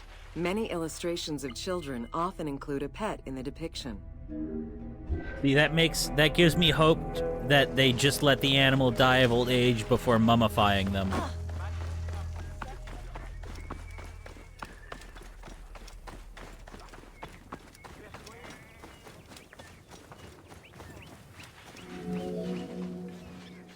One of ancient Egypt's most iconic animals, the cat, wasn't adopted into their daily life until the Middle Kingdom. Since they were so highly capable of killing snakes and rodents, cats were present throughout every period. However, they only became pets sometime during the Middle Kingdom. Prince Thutmose, son of Amenhotep III, had his cat Tamu laid to rest in its own sarcophagi. Yeah, it's Egypt, not France. Like, that guy, he had his own cat laid to rest with him in the coffin. He was like, that bitch is going in there with me. He was my best friend. Fuck on my way, chickens. Small children.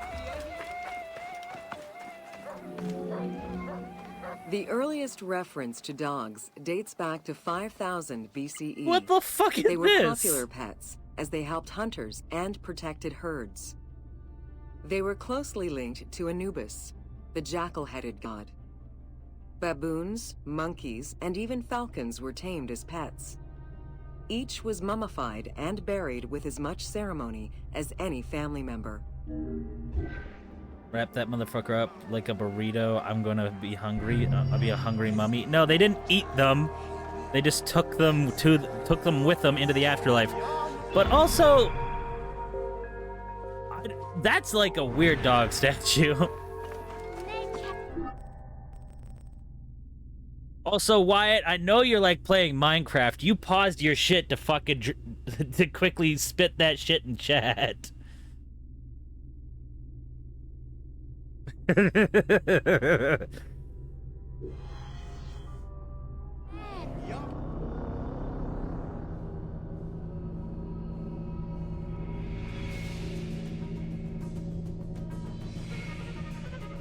Would expect to be given horses and other expensive gifts? Jesus. Cleopatra gives out the best goodie bags. Welcome to Ancient Egyptian Medicine. Medicine. Evidence of advanced medical procedures have been found on mummies, and ancient Egyptians left detailed medical writings from diagnosis to follow-up treatment. One of the oldest known surgical studies is the Edwin Smith Papyrus. It's one of the first documents in history that notes an association between the integrity of the brain and cognitive functions, including cases of ocular complications and paralysis following head trauma. Vinegar-treated marble stone from Memphis was used as an anesthetic. What? What? How the fuck did that... How is that an anesthetic? Here, drink this vinegar. It will put you right out. Are they making people eat rocks? Another similar document, the Ebers Medical Papyrus, is over 20 meters long and 30 centimeters wide. It details treatments of 48 surgical cases and contains 877 paragraphs describing various diseases. Alongside accurate and factual scientific approaches, the papyrus has more than 700 magic formulas and incantations to ward off demons and disease. This demonstrates how ancient Egyptians believed in a harmonious balance between religion and science. Yeah, that shit didn't last long. Remedies were considered as medicine and carried by doctors and priests.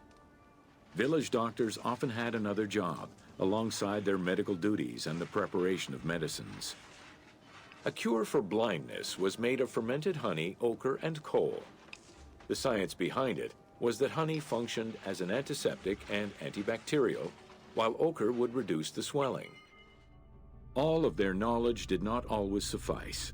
Ramses II died of an infection caused by an abscessed tooth.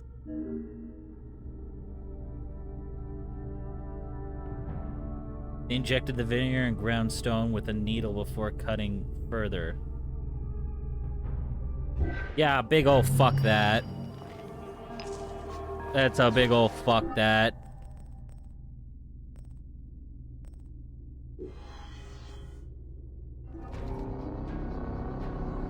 Abscessed tooth. No one thought... You guys had pliers. You could have just ripped it out of his fucking head and...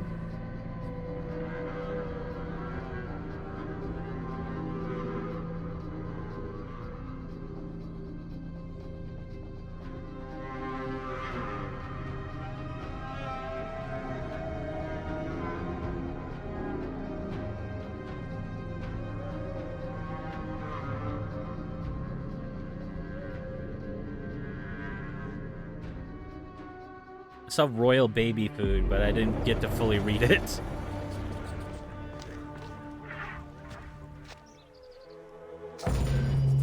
Welcome to Leather and Linen in Ancient Egypt. Tanning, a process which dates from prehistoric times, was present although not highly valued in Egypt due to the heat. Leather was reserved mainly for things such as sandals, leather bags, dagger sheaths, quivers, and other similar items. Leopard hides, unlike regular leather, were highly valued and usually worn by priests.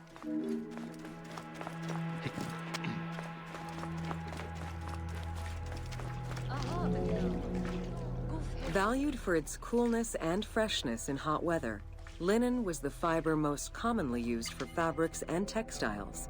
It was produced from flax, which was plentiful in Egypt. Fibers were usually dyed before weaving. While color was used in the production of textiles, dyes weren't commonly used for clothing, and most Egyptians wore white. The color represented spiritual purity, a goal to reach for every day of one's mortal life.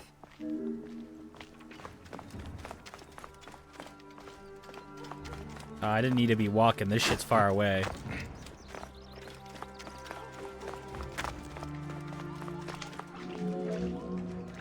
Various shades were achieved using woad, a dye produced from the leaves of Isotis tinctoria. And it The plant causes was cancer. cultivated for this purpose within the Nile Delta and allowed for the creation of various colors. For example, different maceration times of the leaves would result in colors ranging from red to green, while adding in limestone shifted it to blue. During the Greco-Roman period, other ingredients were found, resulting in a wider range of colors. How come that thing is blue and he's dipping it into red? Ubisoft? This area's style is strongly influenced by the dye baths and tanneries of modern-day Fes in Morocco. This helped Ubisoft envision what such locations might have been like in ancient Egypt. While this tannery is within the city walls, back then they were often found outside the city boundaries. The tanner's trade was considered off-putting by the Greeks, as all these operations resulted in noxious smells. Yeah, that I was about to ask. Was it outside because it stank? Was it smelly?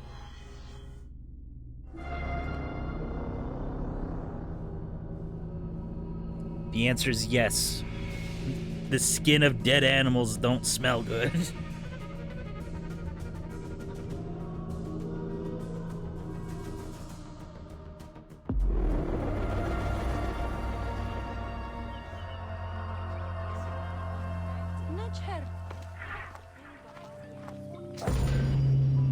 Welcome to Ancient Egyptian Fashions.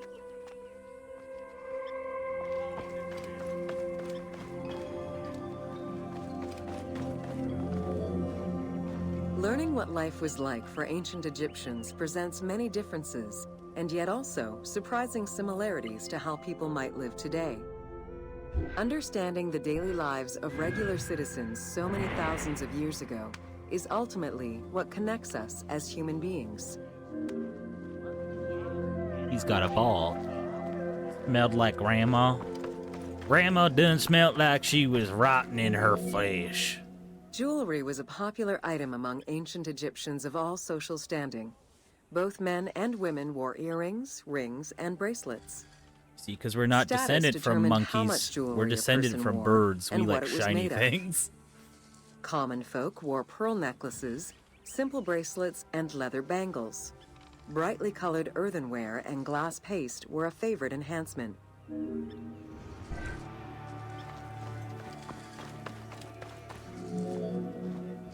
The jewelry of the elite was made from gold, silver, and other precious stones. Because gold never lost its shine, it was considered akin to the flesh of the gods. Wide-jeweled collars were a favorite.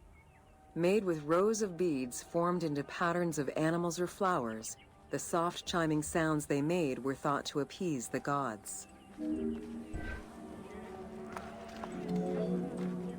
Though idealized, tomb paintings are a catalog of the changing fashions of ancient Egypt from the Old to the New Kingdom.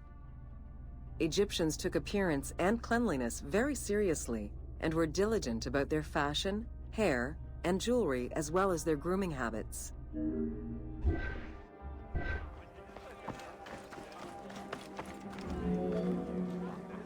The fabric of ancient Egyptian clothing was almost entirely made from various grades of linen. Linen was commonly white, draped over the body, and cinched at the waist, though some garments were sewn or tailored.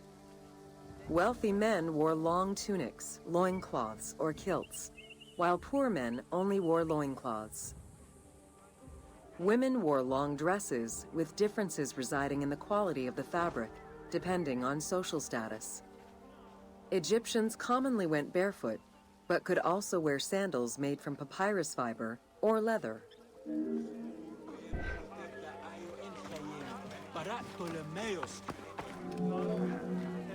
Cosmetics, including concoctions to prevent body odor and bad breath, were an integral part of everyday life for Egyptians. Used by both men and women, cosmetics were used as moisturizing ointments and sun protection as much as for beautification. Red ochre, a natural clay, was the most readily available cosmetic to tint lips and cheeks. Henna was used on nails and lips, and as hair coloring. It was also favored by richer women to decorate their palms and the soles of their feet. And causes cancer. I keep making that joke, but like, so much shit we find out later down the line just actually causes Egyptians horrible believed diseases. Kohl had magical powers, wearing it as black eyeliner to protect their eyes from the sun and to prevent eye infections from particles in the flooded Nile River. A special green coal, made from ground malachite, was worn for ceremonies and religious rituals.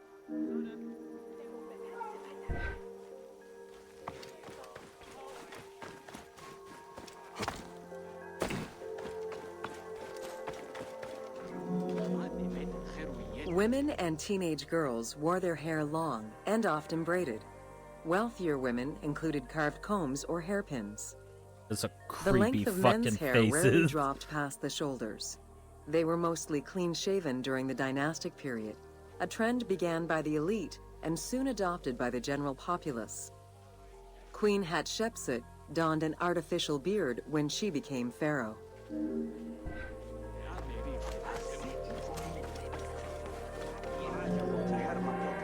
Wigs were very popular, used for special occasions or to conceal gray hair or baldness. They were fastened in place with beeswax. Okay. The most expensive wigs were made from human hair and reserved for royalty. Other wigs were composed of linen, wool, or animal hair. Let me just glue this shit to your head with wax. Prepubescent children generally had their heads shaved. Young girls kept some strands intact, while young boys had a braid worn on the side.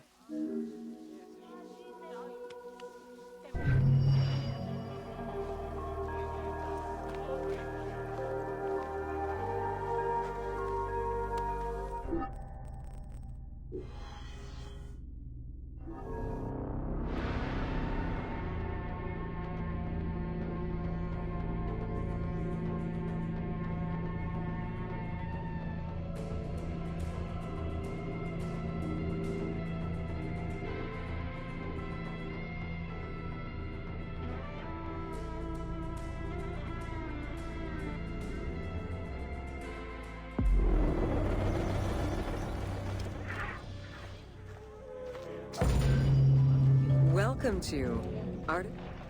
It was under the watchful eye of Ptah of Memphis, the god of What's that craft spinning? and architecture, that ancient Egyptians developed the unique rendition of the world they lived in. However, it is vital to understand that he's their spinning view it. of art, and those who created it, was likely very dissimilar to the modern concept of the word. Instead of artists, the creative culture had skilled and respected artisans. The most significant categories of specialties for crafters were drawing, painting, sculpture, and metalworking. Want to do something, but I want proper PNGs for PNG tubing first, since my models can't be used. That's... yeah, I get that. That's annoying. I mean, technically speaking, don't you have the ones we made for the podcast? Fuck the podcast! Oh, fuck. Yep, that's another thing. Okay, yep.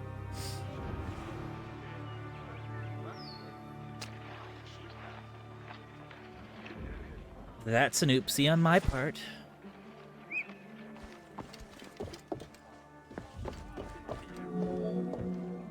Ancient Egyptian craftspeople created both art and a wide variety of mundane, everyday tools. Every item created had a specific purpose and was produced by anonymous artisans who worked alone or with a team.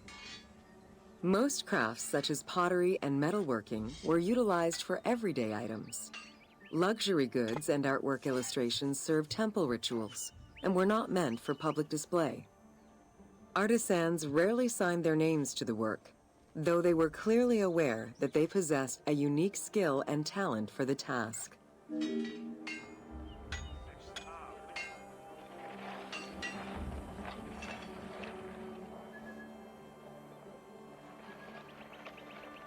Hey, buddy. Ooh. No, I don't want to look at that. It looks like an ancient butt plug.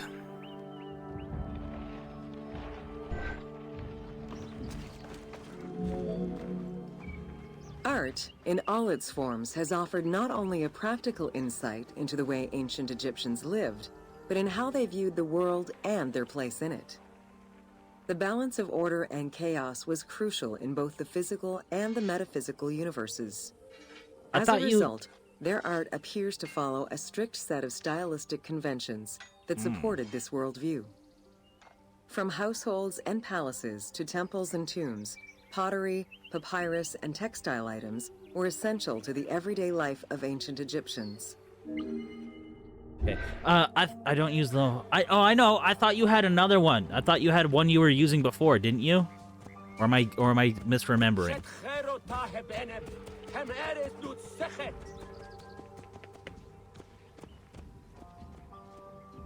Ah. Well, that is Duke. The good news is, though, you are an amazing artist, so it is within your power to do the thing. The unfortunate thing is finding the motivation to do so. In ancient Egyptian culture, drawing was used as illustration, such as seen in the Book of the Dead. It was also the first step in the creation of a relief, painting, or statue. Two-dimensional representations were concerned with order and form, and were intended to honor gods and promote the transition of the soul to the afterlife. The transition of the soul to the afterlife.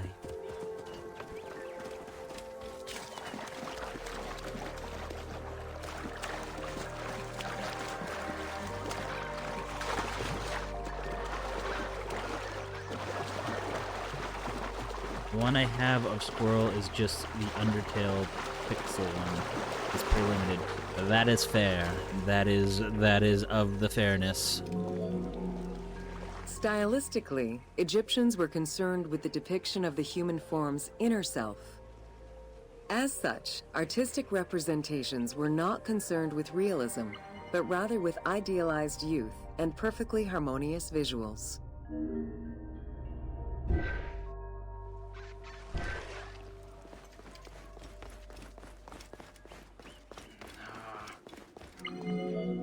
What the fuck? An exception to this were scenes depicting hunting and battle, where the environment and enemies moved in lively, even chaotic ways.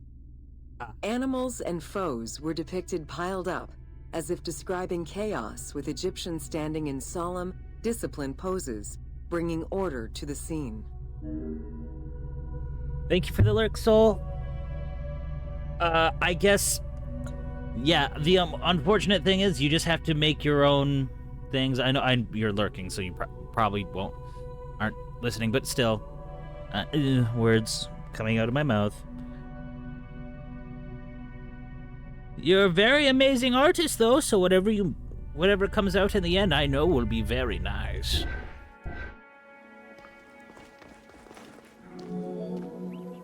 Reliefs could be either in high relief or low Kind of relief. shitty that your Either thing method stopped required working. a surface suited Fuck. to the desired technique.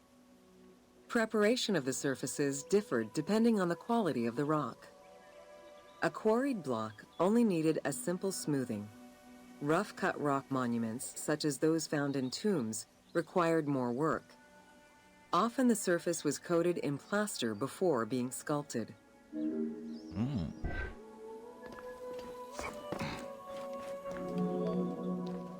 For reliefs, preliminary sketches were drawn in red, then framed with a red grid to position the elements of the scenes. Corrected sketches were in black, and once approved, the scene was ready to be carved. This method likely explains the name given to relief makers, the one who draws the outlines. I'm sure that sounds a lot cooler in the original language. Statues were believed to be vessels for the souls of the deceased, or deities. That is why a sculptor was called the one who makes it live. This divine duty earned them the utmost respect. As with a relief, creation of a sculpture began with a drawing. Most statues were made of quarried blocks of stone, primarily limestone, though sometimes harder stones such as quartzite were also used.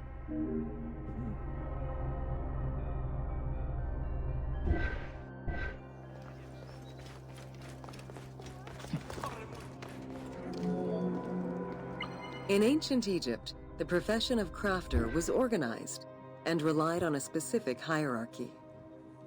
Most artisans depended on an institution to provide them with raw materials. There were 3 working levels for craftsmanship: domestic, large estates, and within palace and temple workshops. Some royal workshops, at their largest, covered an area of about 2.8 square kilometers in size.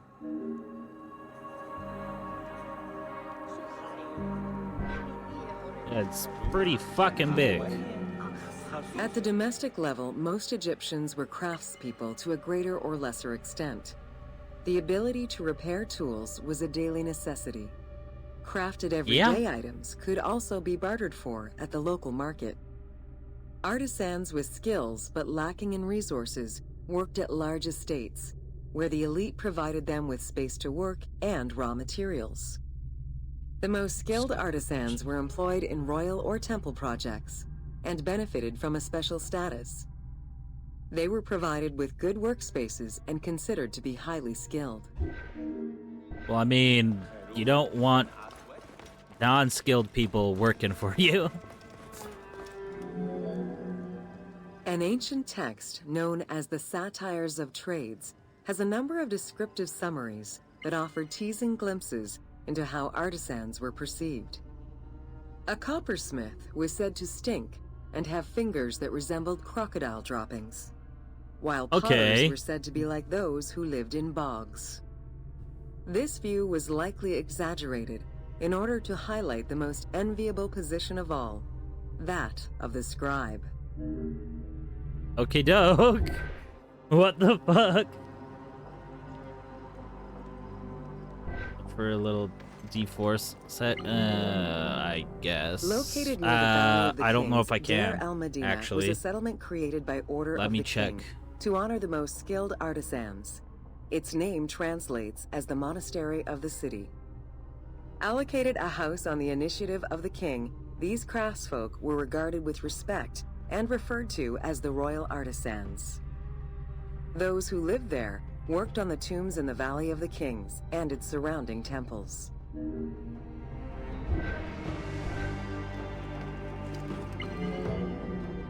Archaeologists believe the site was home to skilled and respected artisans for over 400 years.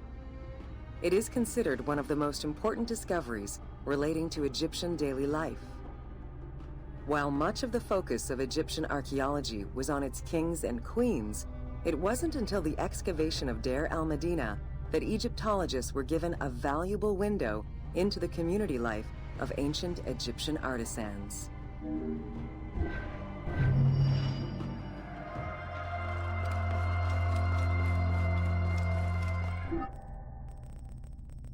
Five left. How long are these? 3, 4, 6, and then 3 and 3. So we don't got very much left. These are gonna be very quick.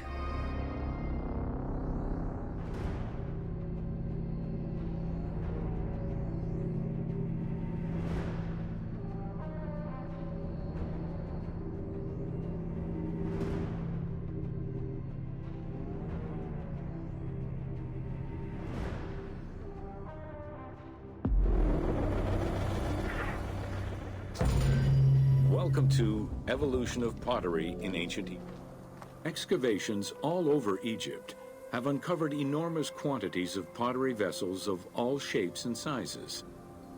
The production of pottery was mainly confined to the outskirts of settlements due to the materials required and to keep the kiln smoke away from inhabited spaces.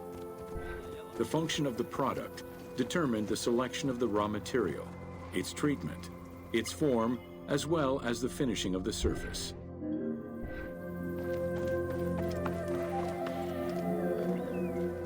This guy's house is made of to pots. ancient Egyptians' daily lives. It was used in all aspects of life, from the storage of grains and liquids to containers within the tombs of necropolises. The most common pottery was made from Nile silt that resulted in a reddish-brown clay. Limestone clay, which made for more attractive pottery, was only found in Upper Egypt. Early pots were made from pinched or coiled clay. Chopped straw, ashes, and other minerals were added, and the mixture was then smoothed and decorated before being put in the oven. Pots were fired in bonfires or enclosed within a brick kiln. The potter's wheel was utilized during the Old Kingdom. Pottery became smoother and more polished, similar to river stones. It was decorated primarily in red pigment, with the black color achieved by exposing it to smoke. Pottery workshops were attached to palaces or temples, and around the late period, specialized workshops began to appear. Quartzite particles, which created the rich blue or green glazing, became common during the New Kingdom. Mediterranean motifs and tin-based glazing came with the Greco-Roman era. Greco. Potsherds could be found anywhere and were the most common canvas for writing or drawing, in comparison to the more expensive papyrus sheets. Named after their Greek description, ostraca contained daily life records, letters, or could be drawn upon. Artists drew sketches for temples and tombs, or simply for leisure.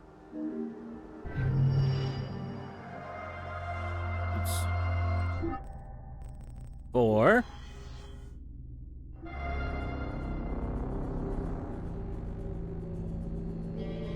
Roaring, good time! Alexandria had a zoo that had several exotic animals, many of which were very dangerous. La Zoo. Due to the pyramids, the Giza Pyramid too became the city of the dead. Tombs were built everywhere, as well as smaller pyramids for queens and princesses. Play it again.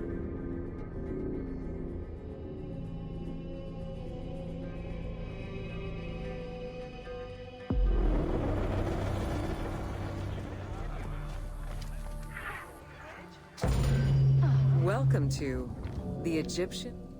In pre-Greco-Roman culture, women were considered equal to men in many matters. They owned property, testified in court, could divorce, and inherit. Until the Greeks and Romans restricted their rights, Egyptian women could take over their deceased husband's trade. Marriage contracts included mentions of allowances and items of value brought to the marriage by the woman, which would forever belong to her.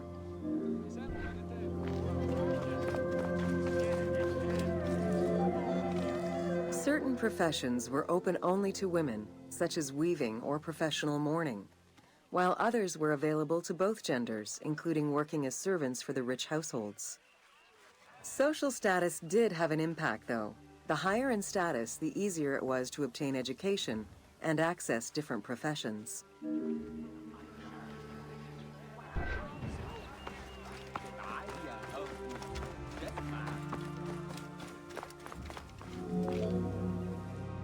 Homes were generally composed of 3 rooms.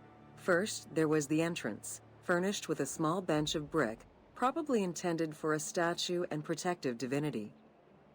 Then there was the ceremonial room, meant to receive guests. The last room was either a bedroom or kitchen. Furniture consisted of basic chairs, chests, and storage. Tables were not used for family dinners. Instead, each individual had a small table of their own.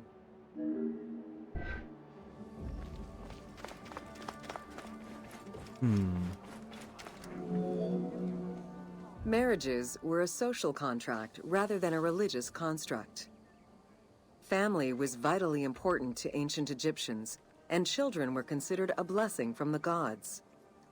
The father, mother, and their children were the nucleus of the family, and cohabitation sometimes extended to mothers-in-law, sisters, aunts, and sisters-in-law. What the hell is this kid doing just watching them eat?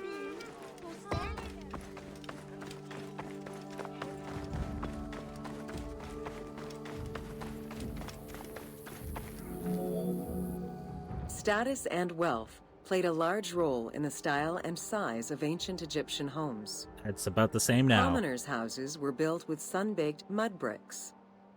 Wealthier homes were often painted in white and decorated with various motifs.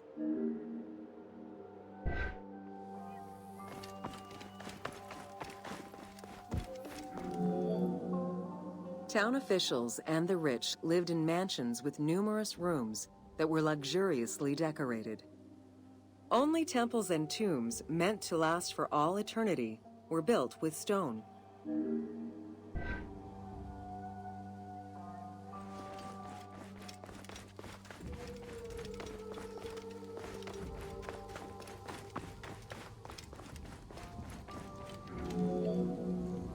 Funeral stone inscriptions focused on the main member of a household. Encircling this person would then be a spouse, parents, and children, possibly even siblings. These stones were so structured because there were no surnames in ancient Egyptian culture. Parents and children were a sort of family tree, which allowed for the identification of the deceased. So it would be like Bayek, son of Rick. I don't know what his dad's name was, but that's basically how it went. Beer and bread. I thought we already covered this.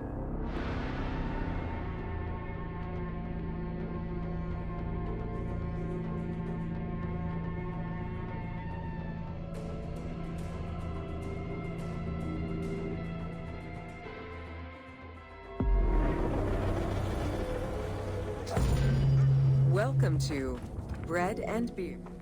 While the Mesopotamians invented beer, including using a straw to avoid the sediments and herbs, ancient Egyptians perfected the brewing method. Egyptian beer's quality was determined by alcohol strength, color, and flavor. During the Pharaonic era, beer was the most commonly used and important alcoholic beverage. The state and temples used it, along with bread, as payment to workers, and it was included on the lists of food offerings to the gods and the deceased.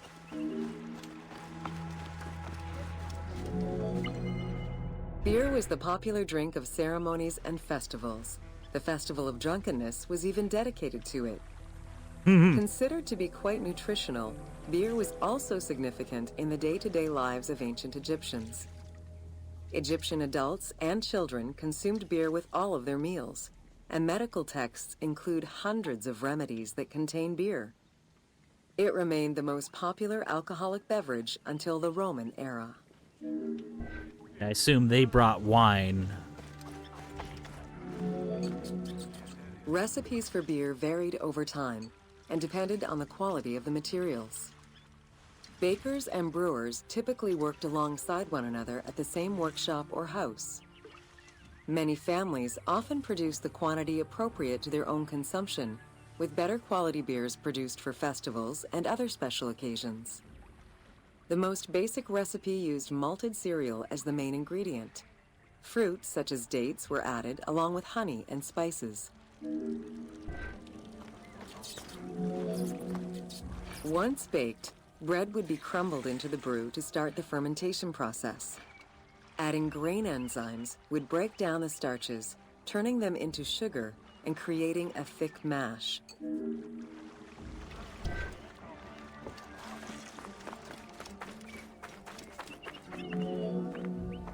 Once ready, the bread and grain mixture was compressed and then strained through a sieve with water into the mix of malt beer. Once fermented, the beer mash was transferred to large containers and again compressed by foot or with pestles. I know which I would prefer. Once smooth, the beer was stored in pottery jars and sealed with a clay stopper. It probably couldn't be kept for long and likely had a thick, pasty appearance and texture. Very little was wasted. Leftover grains were reused to make sourdough bread or combined with the next batch of beer.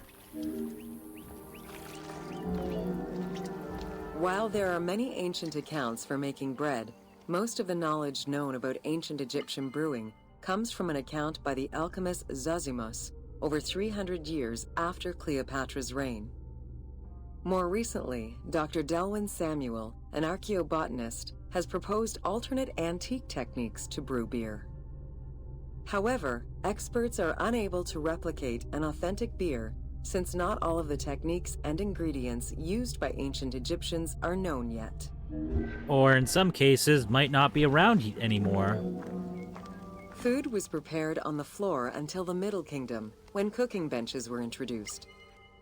The introduction of durum wheat improved bread quality, meaning that the upper and middle classes ate better. The poor, however, still made do with a diet consisting of a gruel made of vegetables, softened bread, or barley. Lovely. Nothing like having Dough food was described as kneaded by hand gruel. or foot, and when sufficiently blended, additional items were added, such as fruits, nuts, honey, and spices. To leaven the bread, they added sourdough or leaven from beer brewing. Ovens were circular or beehive-shaped and made with clay or brick. If there was no oven at all, a bread maker used the hot sand to bake flatbread, a technique still in use by some Berbers today.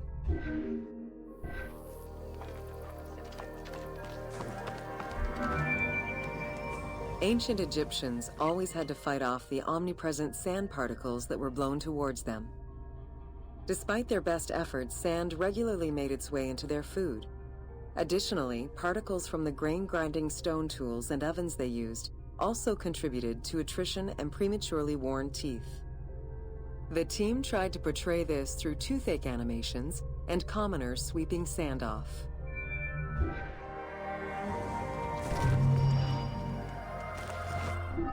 Yeah. 2 more left.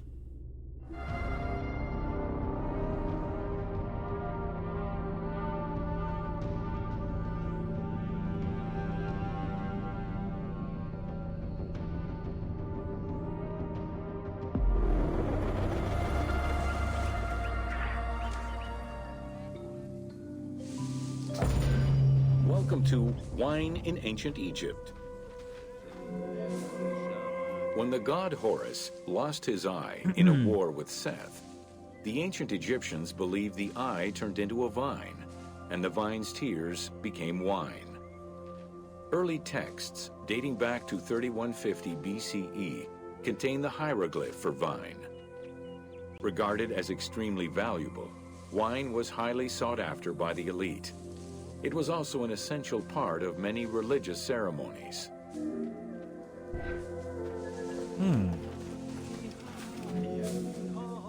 A millennia-old tradition.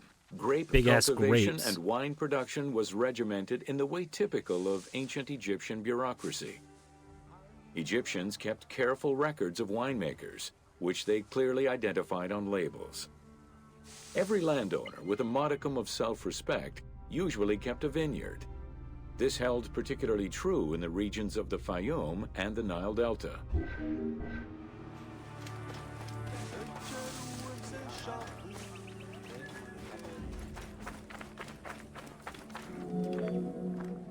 Documentation shows that only certain craftsfolk were allowed to provide the containers required to store and transport wine.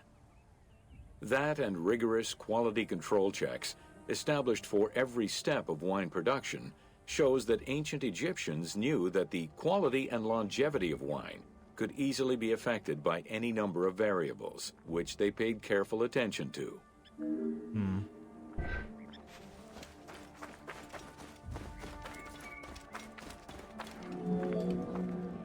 Egyptians had different kinds of wines, most of which ranged in quality from good to very good. The sweet shadé, to which honey had been added. The soft nejem, obtained by drying the grapes in the sun. Those The are ma, raisins. reserved for religious ceremonies. And finally there was the peyor, the mediocre rated wine, resulting from the second pressing of grapes and reserved for a less discerning palate.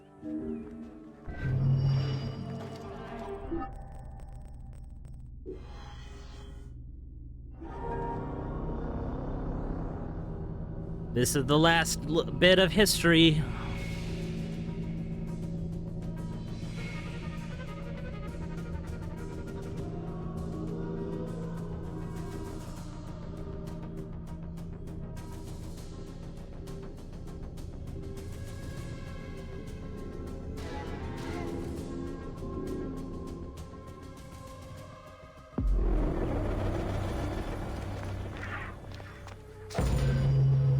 welcome to Oil in Ancient Egypt.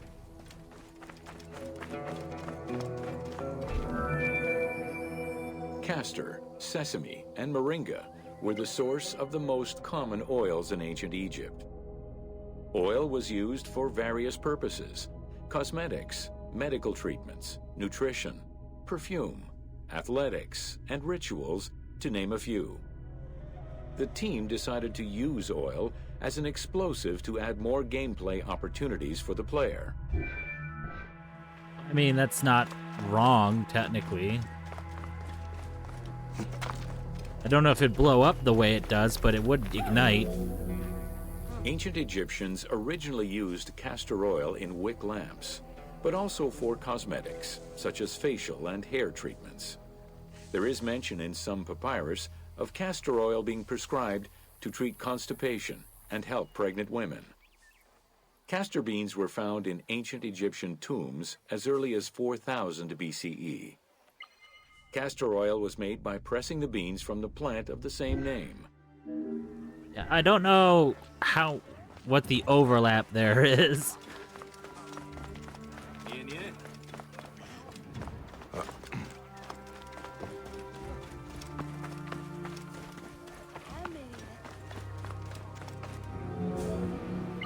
Olive trees were present, though scarce, in ancient Egypt's early history, and olives were mostly imported from Syria and Palestine.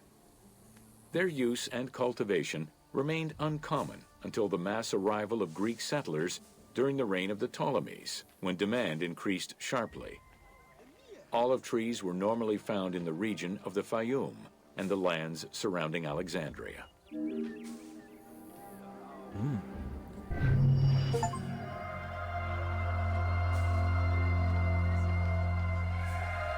There we go. All tours completed. You have unlocked White Senu in story mode. I could have got that? Oh my god!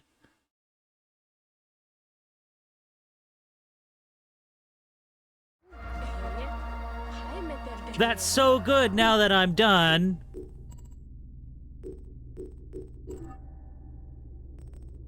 God damn it.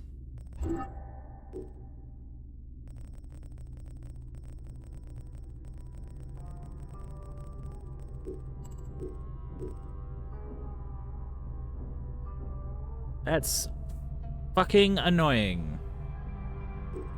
But now we have finished. Oh, sweet. We could have played as William Miles. I should have checked in here.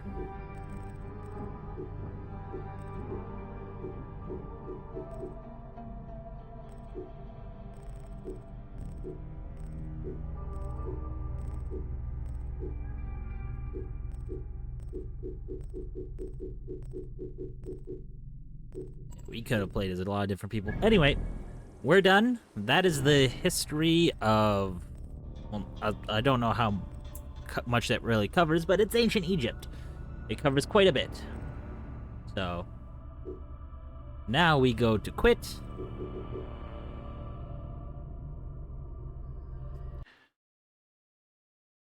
We do that. We do that.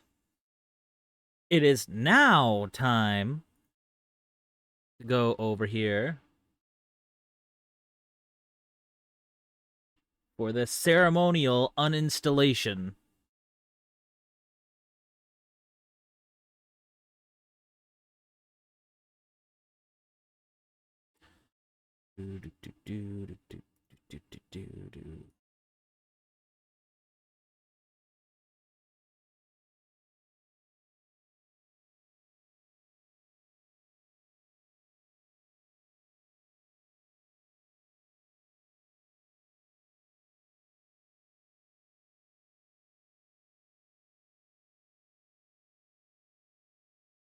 Boom. Boom. Done. Why is this over here?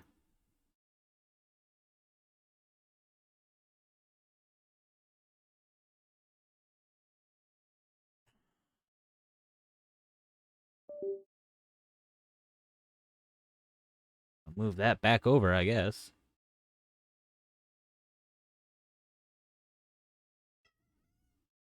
That's so.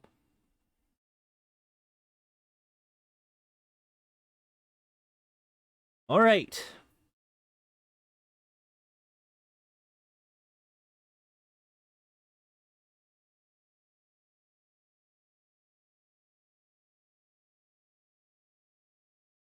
First of all, I'm going to hop into the VC. Second of all, I'm going to go over here, change my category to just chatting for now while I figure some stuff out. Do, do, do, do, do, do, do.